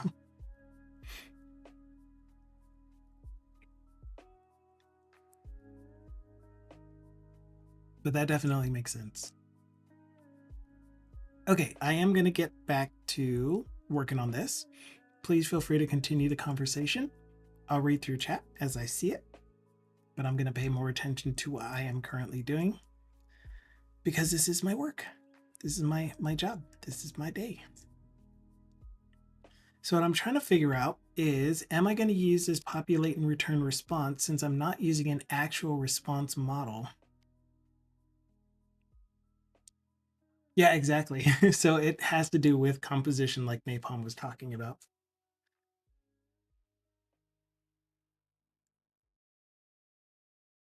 Ooh, I have a message.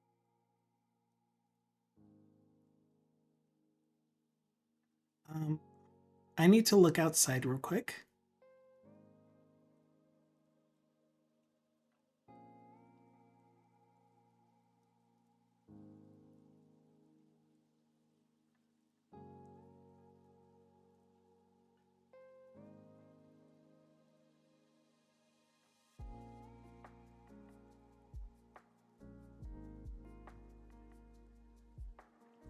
I'll be right back. 12 seconds.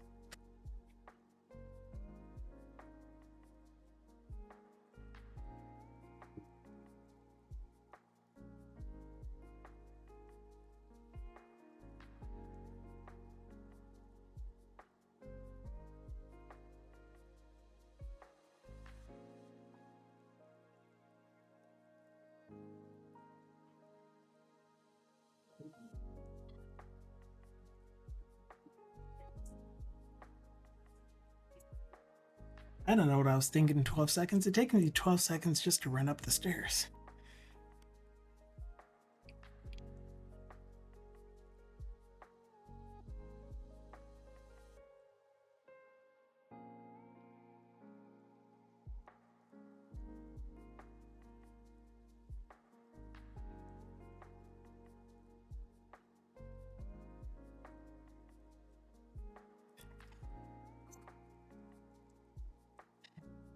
Okay, I missed all that while typing my essay. No, that was cool. Thank you so very much for typing it out. It was very descriptive and I understood it. So hopefully you are also getting something out of this too, which is how to maybe approach learning C# since you already know Java and C++. I'll catch my breath soon.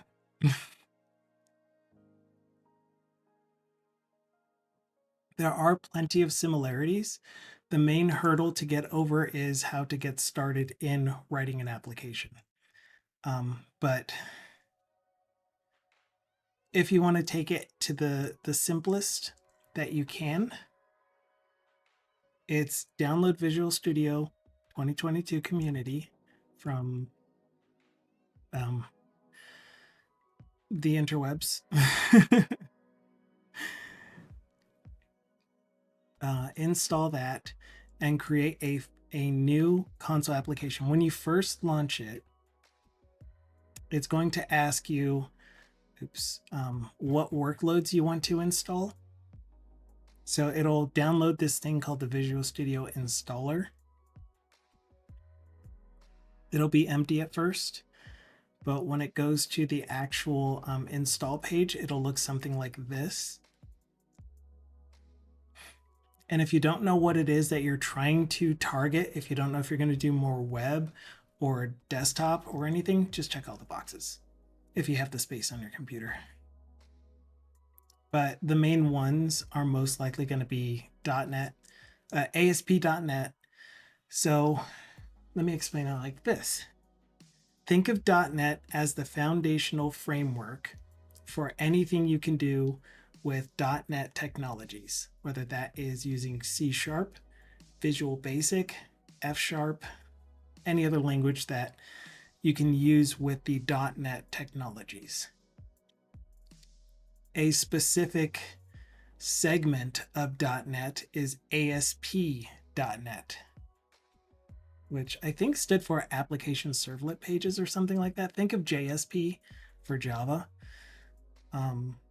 But ASP.NET is the thing for all of your web technology oriented stuff. And then you also have .NET Desktop for things like desktop applications in general. So those are probably the two you'll want to work with to begin with to get started. Another one that might interest you is this thing called MAUI, .NET Multi-Platform Application User Interface, which allows you to write your UI in one project and your code and all of that stuff and deploy to multiple platforms, mobile, desktop, web, coming up soon in .NET 9, and TV and Tizen. Super important. But yeah, that also includes Mac and iOS, as well as Android, etc. Thank you. So yeah, those are I would say these two to get started. And maybe even the Windows application for, what is this? UWP? No, the other one. Yeah, UWP, right? It seemed really slow when I was testing it. Is that common or primarily because of debugging? It's definitely the debugging. The first build is going to be really slow because transpiling and getting all of the bin and obj folders created, which are the bin and obj. Think of bin folder being like your .jar file essentially, except they all stay as individual files, and then the .obj folder is like where all of your .class files go without being compressed or anything.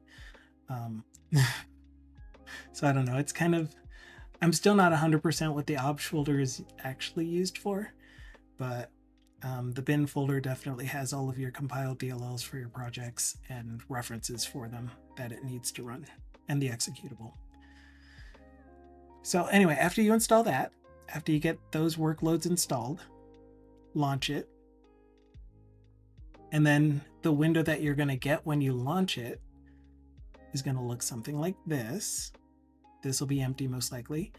Just go to create a new project. And I recommend choosing a console application, or, yeah, I wouldn't even get into Blazor yet. I would say a console application. Obj like how C++ works. It creates a bunch of obj files that get linked later by the linker in the executable. Okay, so it really is where all of your uncompressed, unpackaged files go. And then the DLLs and the executable and stuff like that are your packaged files, I'm assuming, in the bin folder. Thank you, Tyrant. It basically allows rebuilds to be fast as it only builds the changed files. Yeah, absolutely. You're going to hear a lot about hot reload. Oh no. Whoops, configured EF6 wrong and added tables to dev. I was really hoping I configured it to be read-only. Oh no. Thank goodness it was only dev. Yeah, console app, C#. Can recommend start there. When you do, maybe you want to actually tell it. Yeah, we'll go here. We'll go local. Local. Select folder. Console app. When you do this, maybe you want to check this box that says do not use top level statements. Choose .NET 8. This is the current version of .NET 8. .NET 9 is coming out next month, but it's going to be the intermediary release between long-term support versions. I can't remember what it's called. When you create this, it'll open up Visual Studio. You're thinking you're creating a project, but it's creating an entire solution for you. And like I said, a solution is a container that tells you what projects belong together when you open this solution in Visual Studio. But you can open a project by itself, and it'll just show the project. But it'll give you that project, and look, now you have your public or your internal class program with your static void main string args. And now you know that C# really does have an entry point a lot like Java and C++.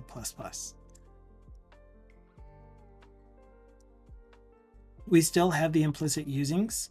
If you don't want, if you want to know where all of your objects are coming from, what I did was I double-clicked on the project node. So this is the solution node. This is the project node in the Solution Explorer, and that opened up the csproj files contents in an editor. Just delete the implicit usings. Then you're going to get some red squigglies in here because it's like, I don't know what console is. But you get a whole bunch of refactor tools the way that you would in Eclipse or NetBeans or IntelliJ. I've never used IntelliJ, so I don't know if that's true. Or Writer, if you use that. But you click on this, you hover over it, click on this little light bulb, and it gives you how do I resolve this? And usually it's add a using statement. And now you know where console is coming from. It's coming from the namespace system, which comes from the framework.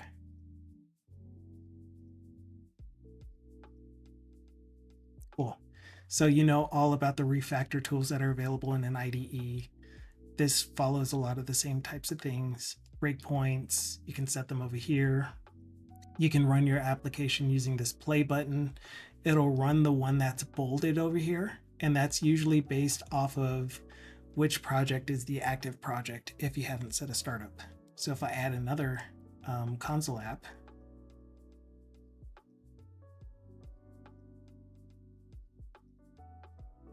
to the same project or to the same solution, then I have two console apps, and it doesn't know which one to start with unless you tell it which one to start with. And you can tell because it's bolded. You can tell because it's selected in this dropdown. You can tell because if you go to right click on the solution and go to build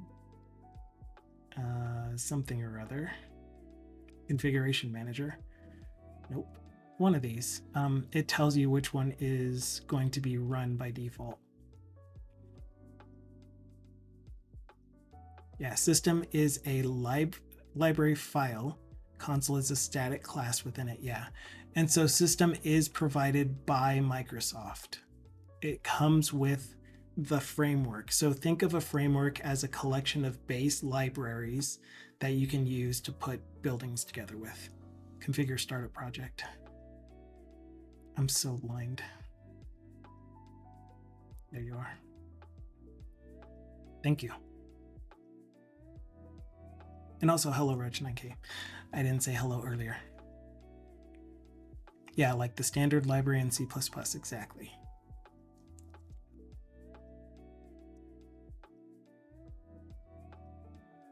And one thing that you could do in this configure startup project is you run whichever project has the selection.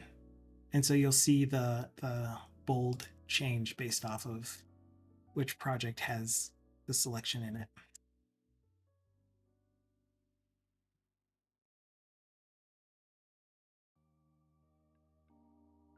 And then again, you have this play button.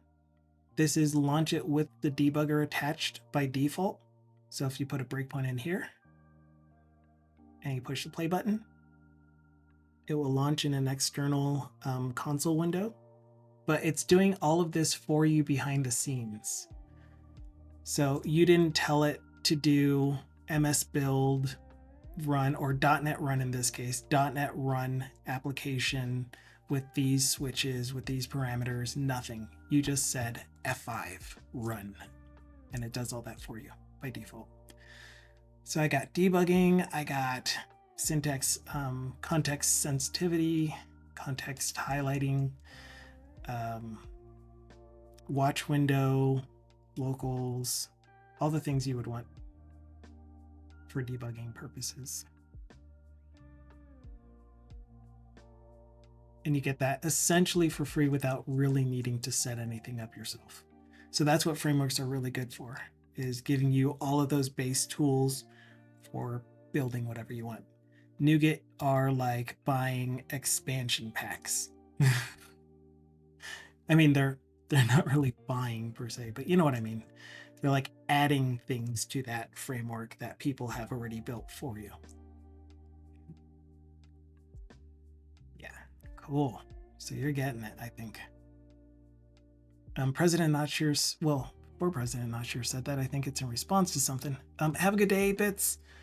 Heading out for some level design. We'll probably end up heading your direction if you are going to be streaming your level design. 8 bits per play. Programming language with gotcha libraries. A little bit. I mean, typically you would want to make sure that the library you're going to use is reputable. And thankfully, in the NuGet package manager, you do get things like number of ratings and how it's rated and stuff, how many people have downloaded it. Sorry, not even ratings. But they typically link to the project website itself with the documentations. Yeah, and I'm trying to avoid NuGet packages as well, trying to build only the things when I'm dealing with company products, that is. But something like reading Excel files, I'm really, really glad Excel Data Reader exists. But anyway, point is, you can see how many people have downloaded it, how many people are using it, whatever.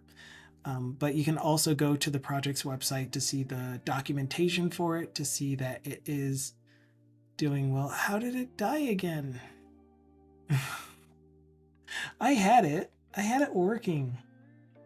I'm gonna stop my server real quick and restart it. It's gonna work. It's gonna work. Get blaney. I saw the redemption. It just said no. I'm not gonna do that. What do you think I am, a bot? Yes, that's exactly what we think you are.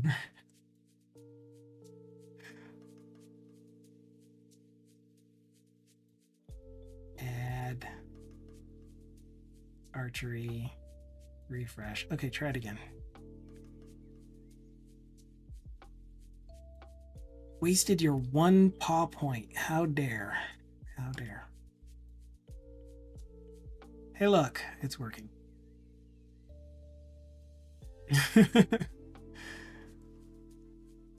Loot boxes for the win.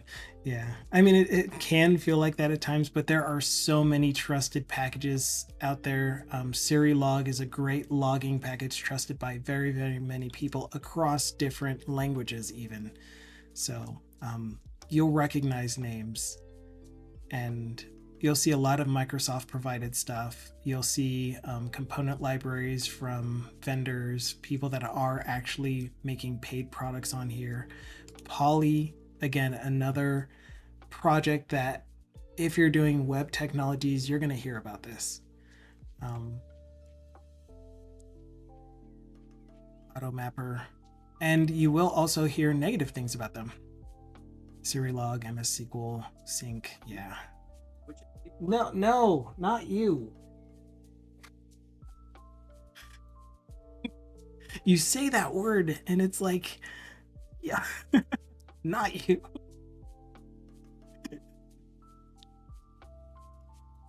And log works great for president, not sure. Oh, I've never had an iOS device, by the way. I've gotten pretty good at not saying okay, cool, because when I say that too fast, my phone reacts to it as if I'm trying to talk to it.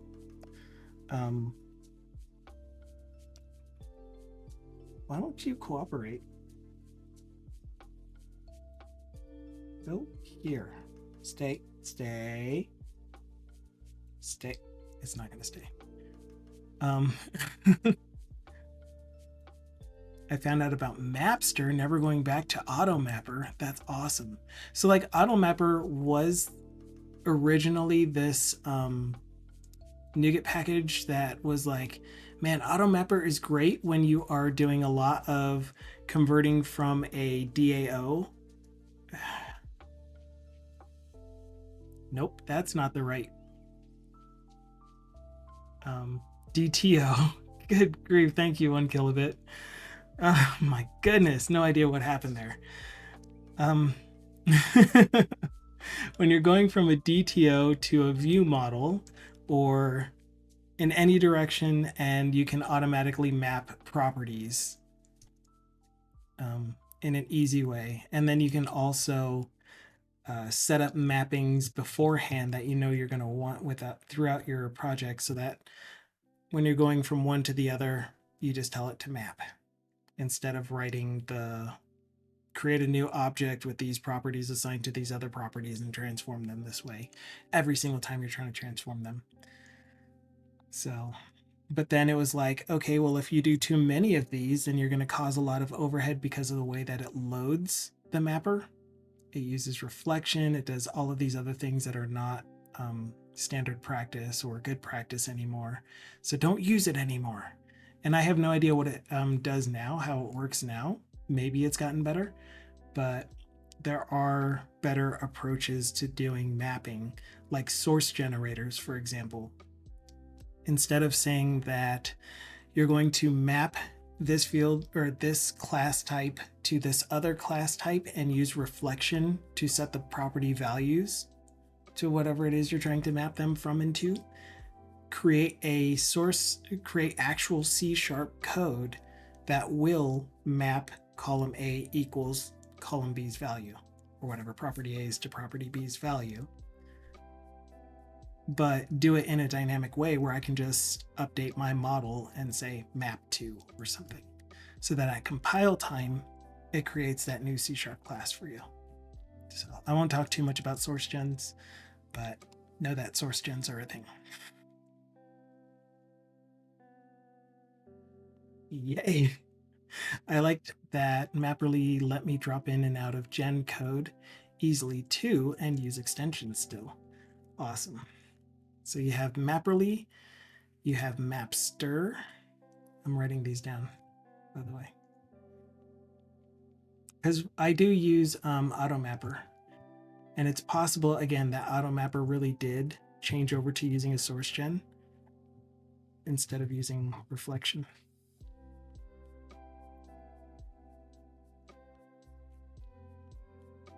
Scott is saying that Mapster might be able to do source gen as well.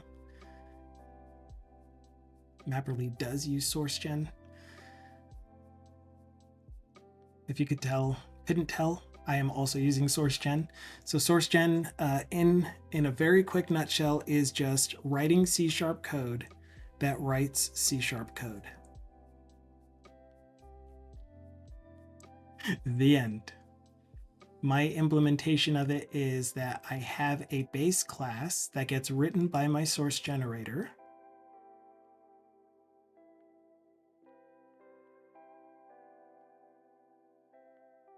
So this was generated on compile, so that whenever I inherit from mapping rule base, if I create a new class called other mapping rule.cs that inherits from mapping rule base, you'll see that as soon as I inherit from mapping rule base, I will get a new enum. Click. I'm going to make it partial.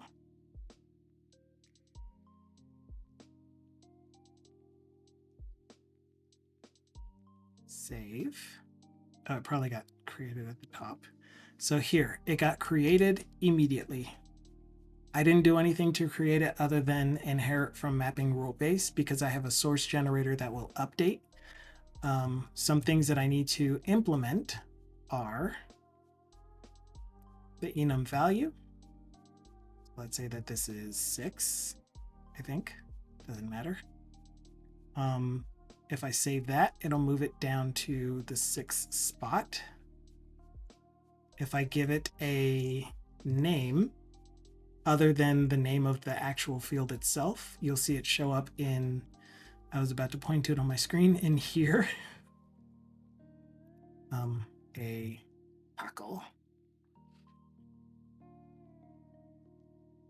And then the description will show up in the description of this attribute. Used to map values to taco flavors. Once I save that, compiler comes through and says, are there any source generators that are listening for files? If so, let's go ahead and use them to generate the code. Why aren't you?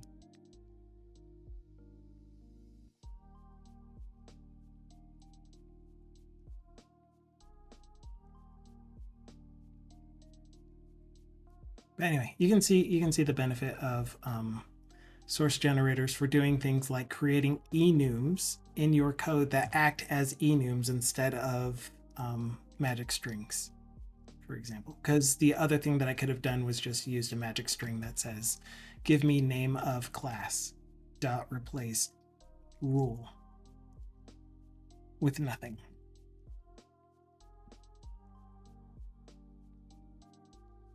I don't know why description stopped updating, but yeah. Enum, funny word. Yeah, I used to pronounce it enum just because I would only ever see it as enum, but then you think it's for enumerable.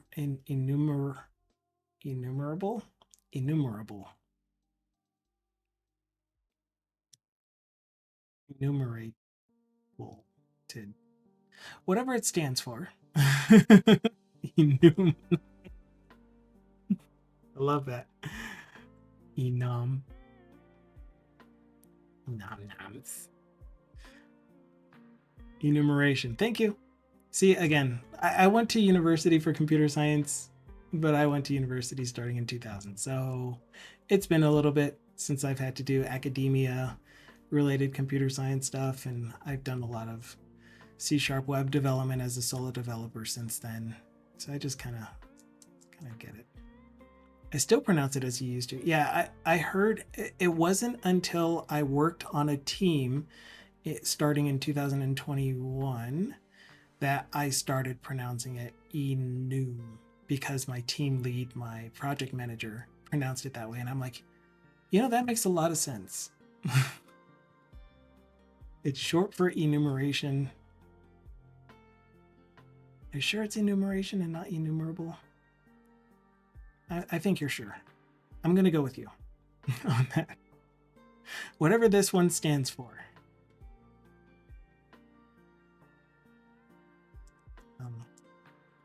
It's kind of like variable and calling it var instead of var. That kind of thing. Okay, well, my source generator did break, or I just got a different file. Oh yeah, I forgot to say that. The other thing that got generated, the reason that I'm doing it for more than just the enum is because I'm also doing extension methods off of the enum so that I can get back, instead of needing to use reflection to get back the enum member attribute, I'm just providing an extension method to be able to get back the short version of the display text, the long version of the display text, the description for it. But I also leave room to be able to use these attributes. So these attributes here, by the way, WebWraith, are similar to, are they though? They're similar to putting the @ symbol inside of a method. Yeah, like JSON, for example. Instead of JSON. And someone on my team says JSON instead of JSON all the time. It says master instead of JSON. And that sounds like you pronounce it as JSON, master. TBD says, whether I use enum or enum, you'll know what I mean. True, exactly. One that always gets me is when people pronounce std as stood instead of standard. Oh, everyone loves the Kubernetes one. What is it, kubectl?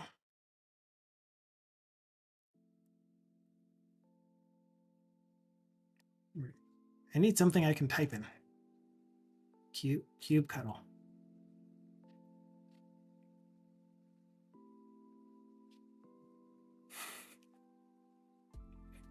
Or cubbycuddle for some. I just couldn't think of a way to type the other one. Just type the person's name, Jason.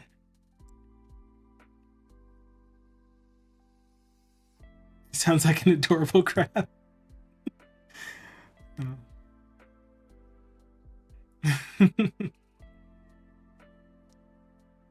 Oh yeah. kubectl, says Mojo. Oh, is it actually spelled with a K? Been a long Monday, it sure has, but that's okay. I'm only going for 15 minutes. We are going to most likely target 8 bits per play when we're done. But from there, I am actually going to end my workday at the end of the stream. But let's get serious. Is it GIF or GIF? Why are you saying it the same way both times? And again, going back to TBD's comment, whether I pronounce it GIF or GIF, you're going to know what I'm talking about. Slacker.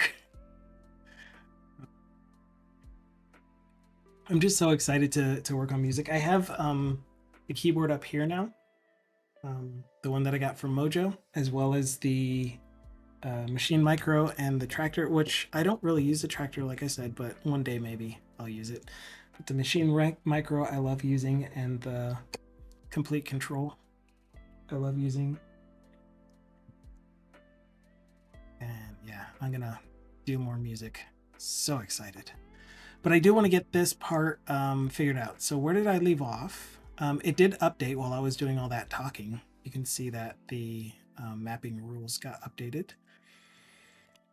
I left off on this service. So here is the current implementation, and I'm trying to decide what to do with a heading. What can I do with mashed potatoes? Data reader service. Okay, this populate and return response doesn't make sense for me to do. The thing that I was using it for, yeah, this is me getting like involved and engaged with you guys, and then coming back to the code where I was already stuck trying to figure out what it was I was trying to do, and I realized it right away. Yes, a music stream.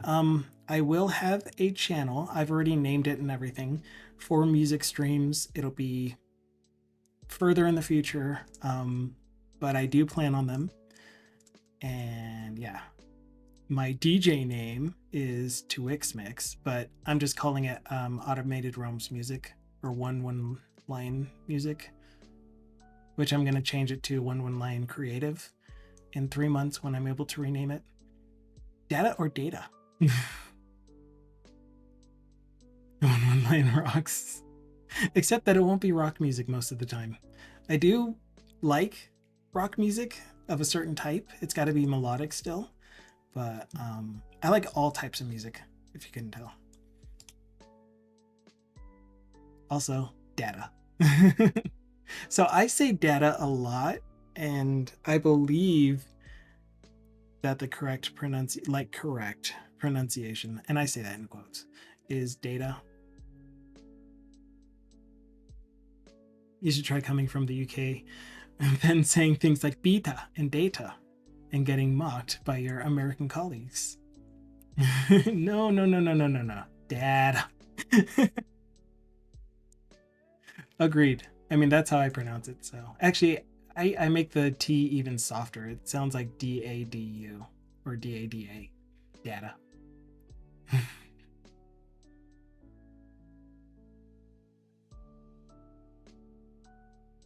Data was created for Star Trek.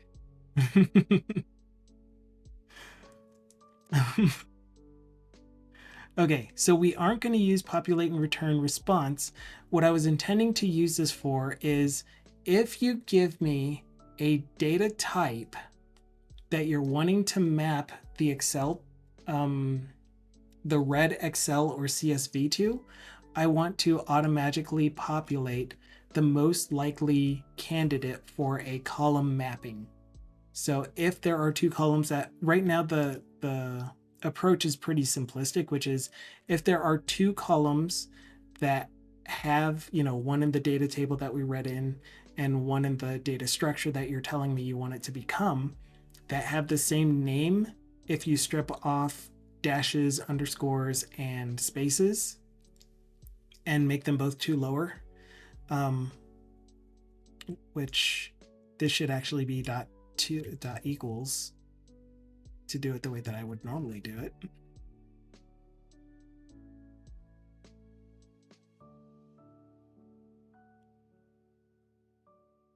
This is how I normally do this. I don't know why I didn't do this before. It was just I was throwing stuff together, I guess. But I would do a string comparison invariant case,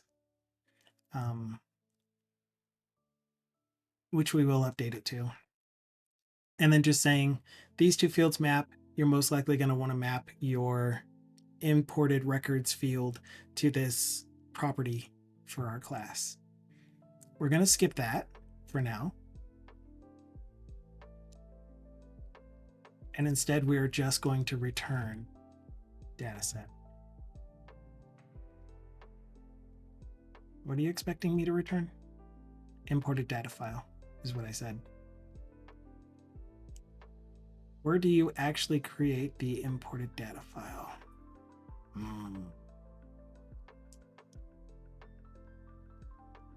Okay, maybe not. Maybe we're still going to use this method. But we still don't have this method here because we don't really know what the mapping fields are. So what I'm going to do here instead...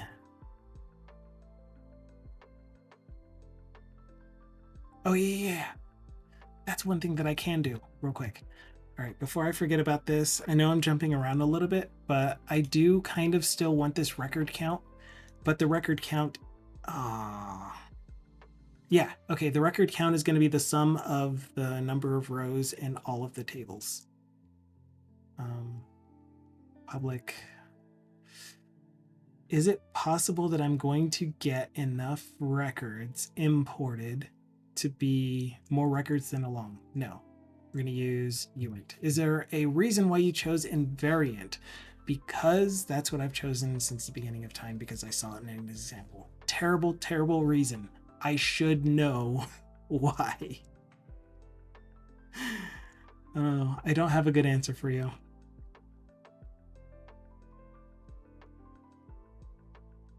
Best reason.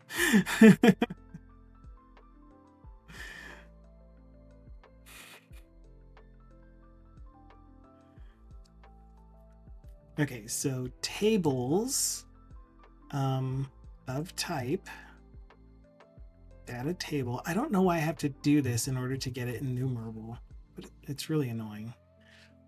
Dot sum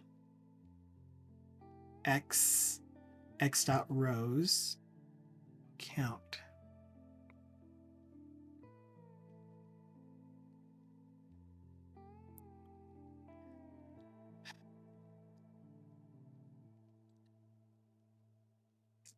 That's not going to work. Oh, yeah, it is. Yeah, it is. Okay, so x dot rows dot count is going to give me back the total number of rows in each table. That total number of rows is going to get summed for every table. That's the kind of pragmatic mind that fails code interviews for me. Yeah, I agree. Invariant is a bit more heavier comparing because it does it thoroughly compared to ordinal. I didn't know that. With that information, because all of my applications are in English and I am expecting the character set to be all American English character set,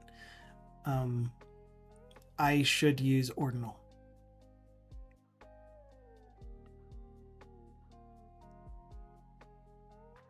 Man, you guys helped me so much.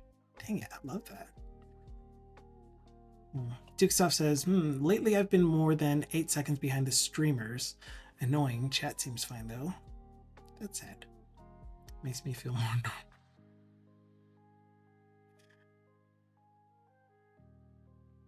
Good catch, Scott. Good to know. Yeah, and knowing that kind of thing, it's like, it's something that I don't concern myself with because I don't really care, to be honest. It's going to be fairly performant for the applications that I write, whether I put, whether I use something that's going to take 2 more cycles per process versus something that takes 200 more cycles per process, because it's not going to be very many users. Not going to happen very often. This is only going to give me an int back. Record count is never going to be negative though. I don't care. We're just going to use int. Number of records. We'll get to the JSON stuff in a minute. In a minute, I say, but I'm about to end my stream in a minute. It's microseconds, to be honest. Yeah, that kind of thing. Even though there are, for those of you that haven't seen the workload, the number of applications that I manage, I'll show that to you now. So the majority of these are helper libraries. I don't even know if it's the majority. A lot of these are helper libraries. This one has all of the repository classes, essentially. All of my entity framework database classes, they are code first. They have the database description as a context file. They have all of the models that are the entities for those. They're in here in this project. But then we have the component library that I use throughout all of the applications as I'm converting them to Blazor. I used to use this Blazor template when starting a new Blazor project, but that's going to change because .NET 8. Then this is was a VB6 desktop application that I turned into a VB.NET desktop application that contacted an API backend instead of talking to the database directly. That then got turned into a Blazor web application. Now do database first. I mean, I kind of did at the start because all of these databases existed before I got here. Send help. So there's DDMS, which is a document management system for a lot of documents, since documents recorded since like 1940 something. We have PDF scans of a lot of them. EDTC is no longer used. Email service is the base library for all of my email sending stuff. File share is just a project that I put various files in that I want to share across computers and have available for other developers, which I'm the only developer, by the way, currently working for this. HasTrack, that's a cool system. It was JSP. All of the web applications that were web applications before were JSP applications that I converted to .NET. Lab import service is what we are currently working on, brand new project. Lysimeter is used for taking measurements from lysimeters throughout the arsenal. No longer used. Playground, self-explanatory. Quest. The RFP request for proposals. Whenever we have a new contract renewal coming up, then we send out a request for proposals for someone to take the contract. Chain of custody is, chain of custody, e.4, web app. This is what we're still working on. All of our identity stuff, that's going to be for .NET 8. I'm putting it into one component library so that I only have to create a new Blazor web application, have it reference this, and I have authentication and authorization for all of our web apps. RTrack, SQL Web. SQL Web was a way for our users to be able to run SQL queries against the live database using SQL syntax. Not a security issue at all.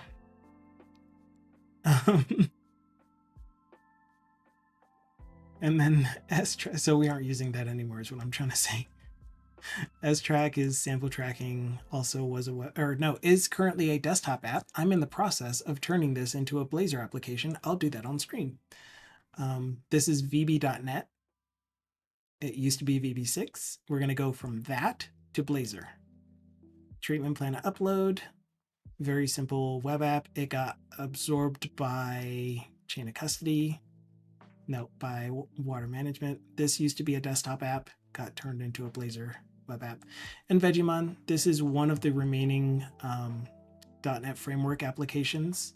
So it's targeting .NET Framework 4.8 that I'm going to bring over to Blazor. And there you go. Those are the applications that we work with. e.4 is one of the most fun and hardest and annoying and frustrating applications that I had to work with ever in my life. It has a map. It has a whole bunch of JavaScript-oriented stuff that I just wasn't really comfortable working with, but we did end up working with it anyway.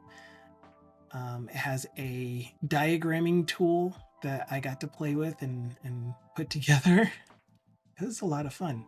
So if I were to load a set of wells and we go to where that well is located, we can see that it's here, 26063, which looks like it's in the same spot as 26064, which probably means that 26064 replaced it.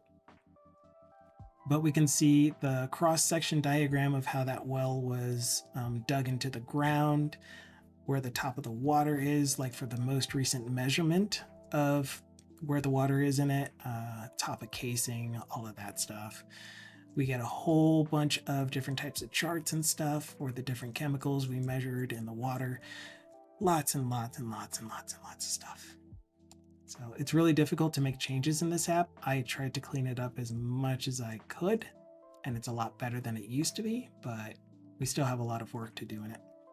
But they are happy with it, by the way. This map is provided by ArcGIS. Yes, the alluvium. Exactly.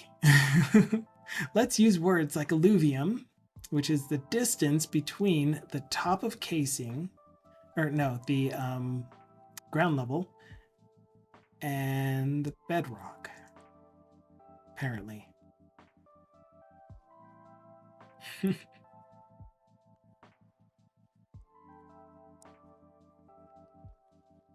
As a viewer, I mean, sounds difficult to work with.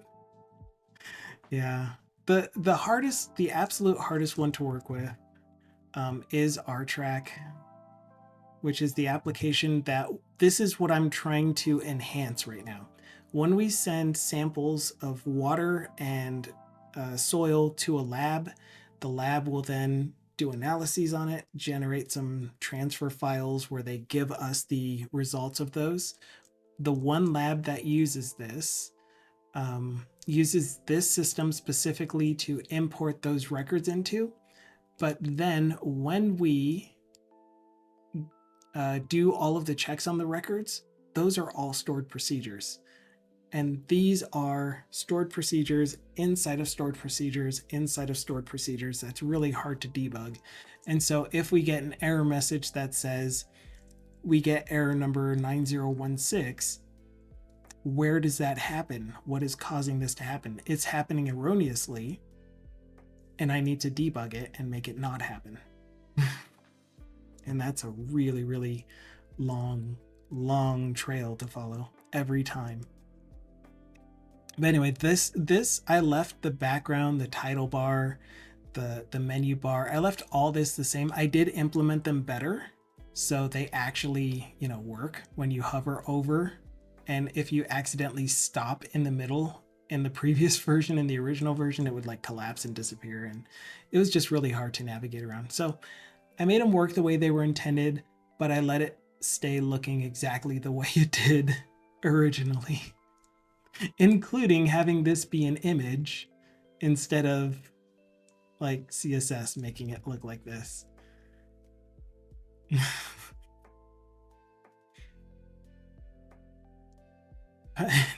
Who did you pay for this cutting edge design? So the original developers. But thank you so much for being here, WebWraith. I will be back again on Wednesday, just so you know. Enjoy work. Enjoy your day. Hope to be able to see you again. And I am going to end there. I'm most likely going to work for another 30 minutes on this by myself because I did spend a lot of time just talking in chat. So I'll put off doing music until I feel like I have put in the actual hours. But thank you all so very much for being here, for hanging out with me as long as you did. I really appreciate you being here, Slacker. I really love the information that you give me, the things that I learned from you guys, and just the overall camaraderie. It's awesome. So thank you. We're going to rate out to, as I mentioned before, 8 bits per play. He's working in Unity on a sprite editor system, and I think he's actually working on his own game as part of it, which is a Metroidvania style game. 8 bits per play. Woohoo! I typed his name correctly. So we're gonna head over there. I will be I will be lurking on a few people's channels until about 3:30 my time. So for another 2 hours, part of which will be spent without ears because I'll have my headphones on doing music and enjoying it. But I'll be back on Wednesday to do the same thing that we did today. Hopefully I'll be pretty much done with the entire UI port because I need to have this done this week. So I'm going to make a lot of progress very quickly. Okay, that's it for me for now. I will post the VOD for this to YouTube. And was there something else? Why do I always feel like there's 3 things? Oh, join Discord if you feel like it. It's a quiet Discord, except when it's not. But we have a lot of really laid back people that'll answer questions if you have questions. Most of the time, like the worst that'll happen is you don't get an answer to your question. But I hate loud Discords. But you won't get like bombarded with people saying, oh my gosh, what a noob, you shouldn't be asking questions like that. No, we're definitely not like that. Yeah, do the thing that Dukasoft said. I'm not saying that out loud. Okay, ciao for now.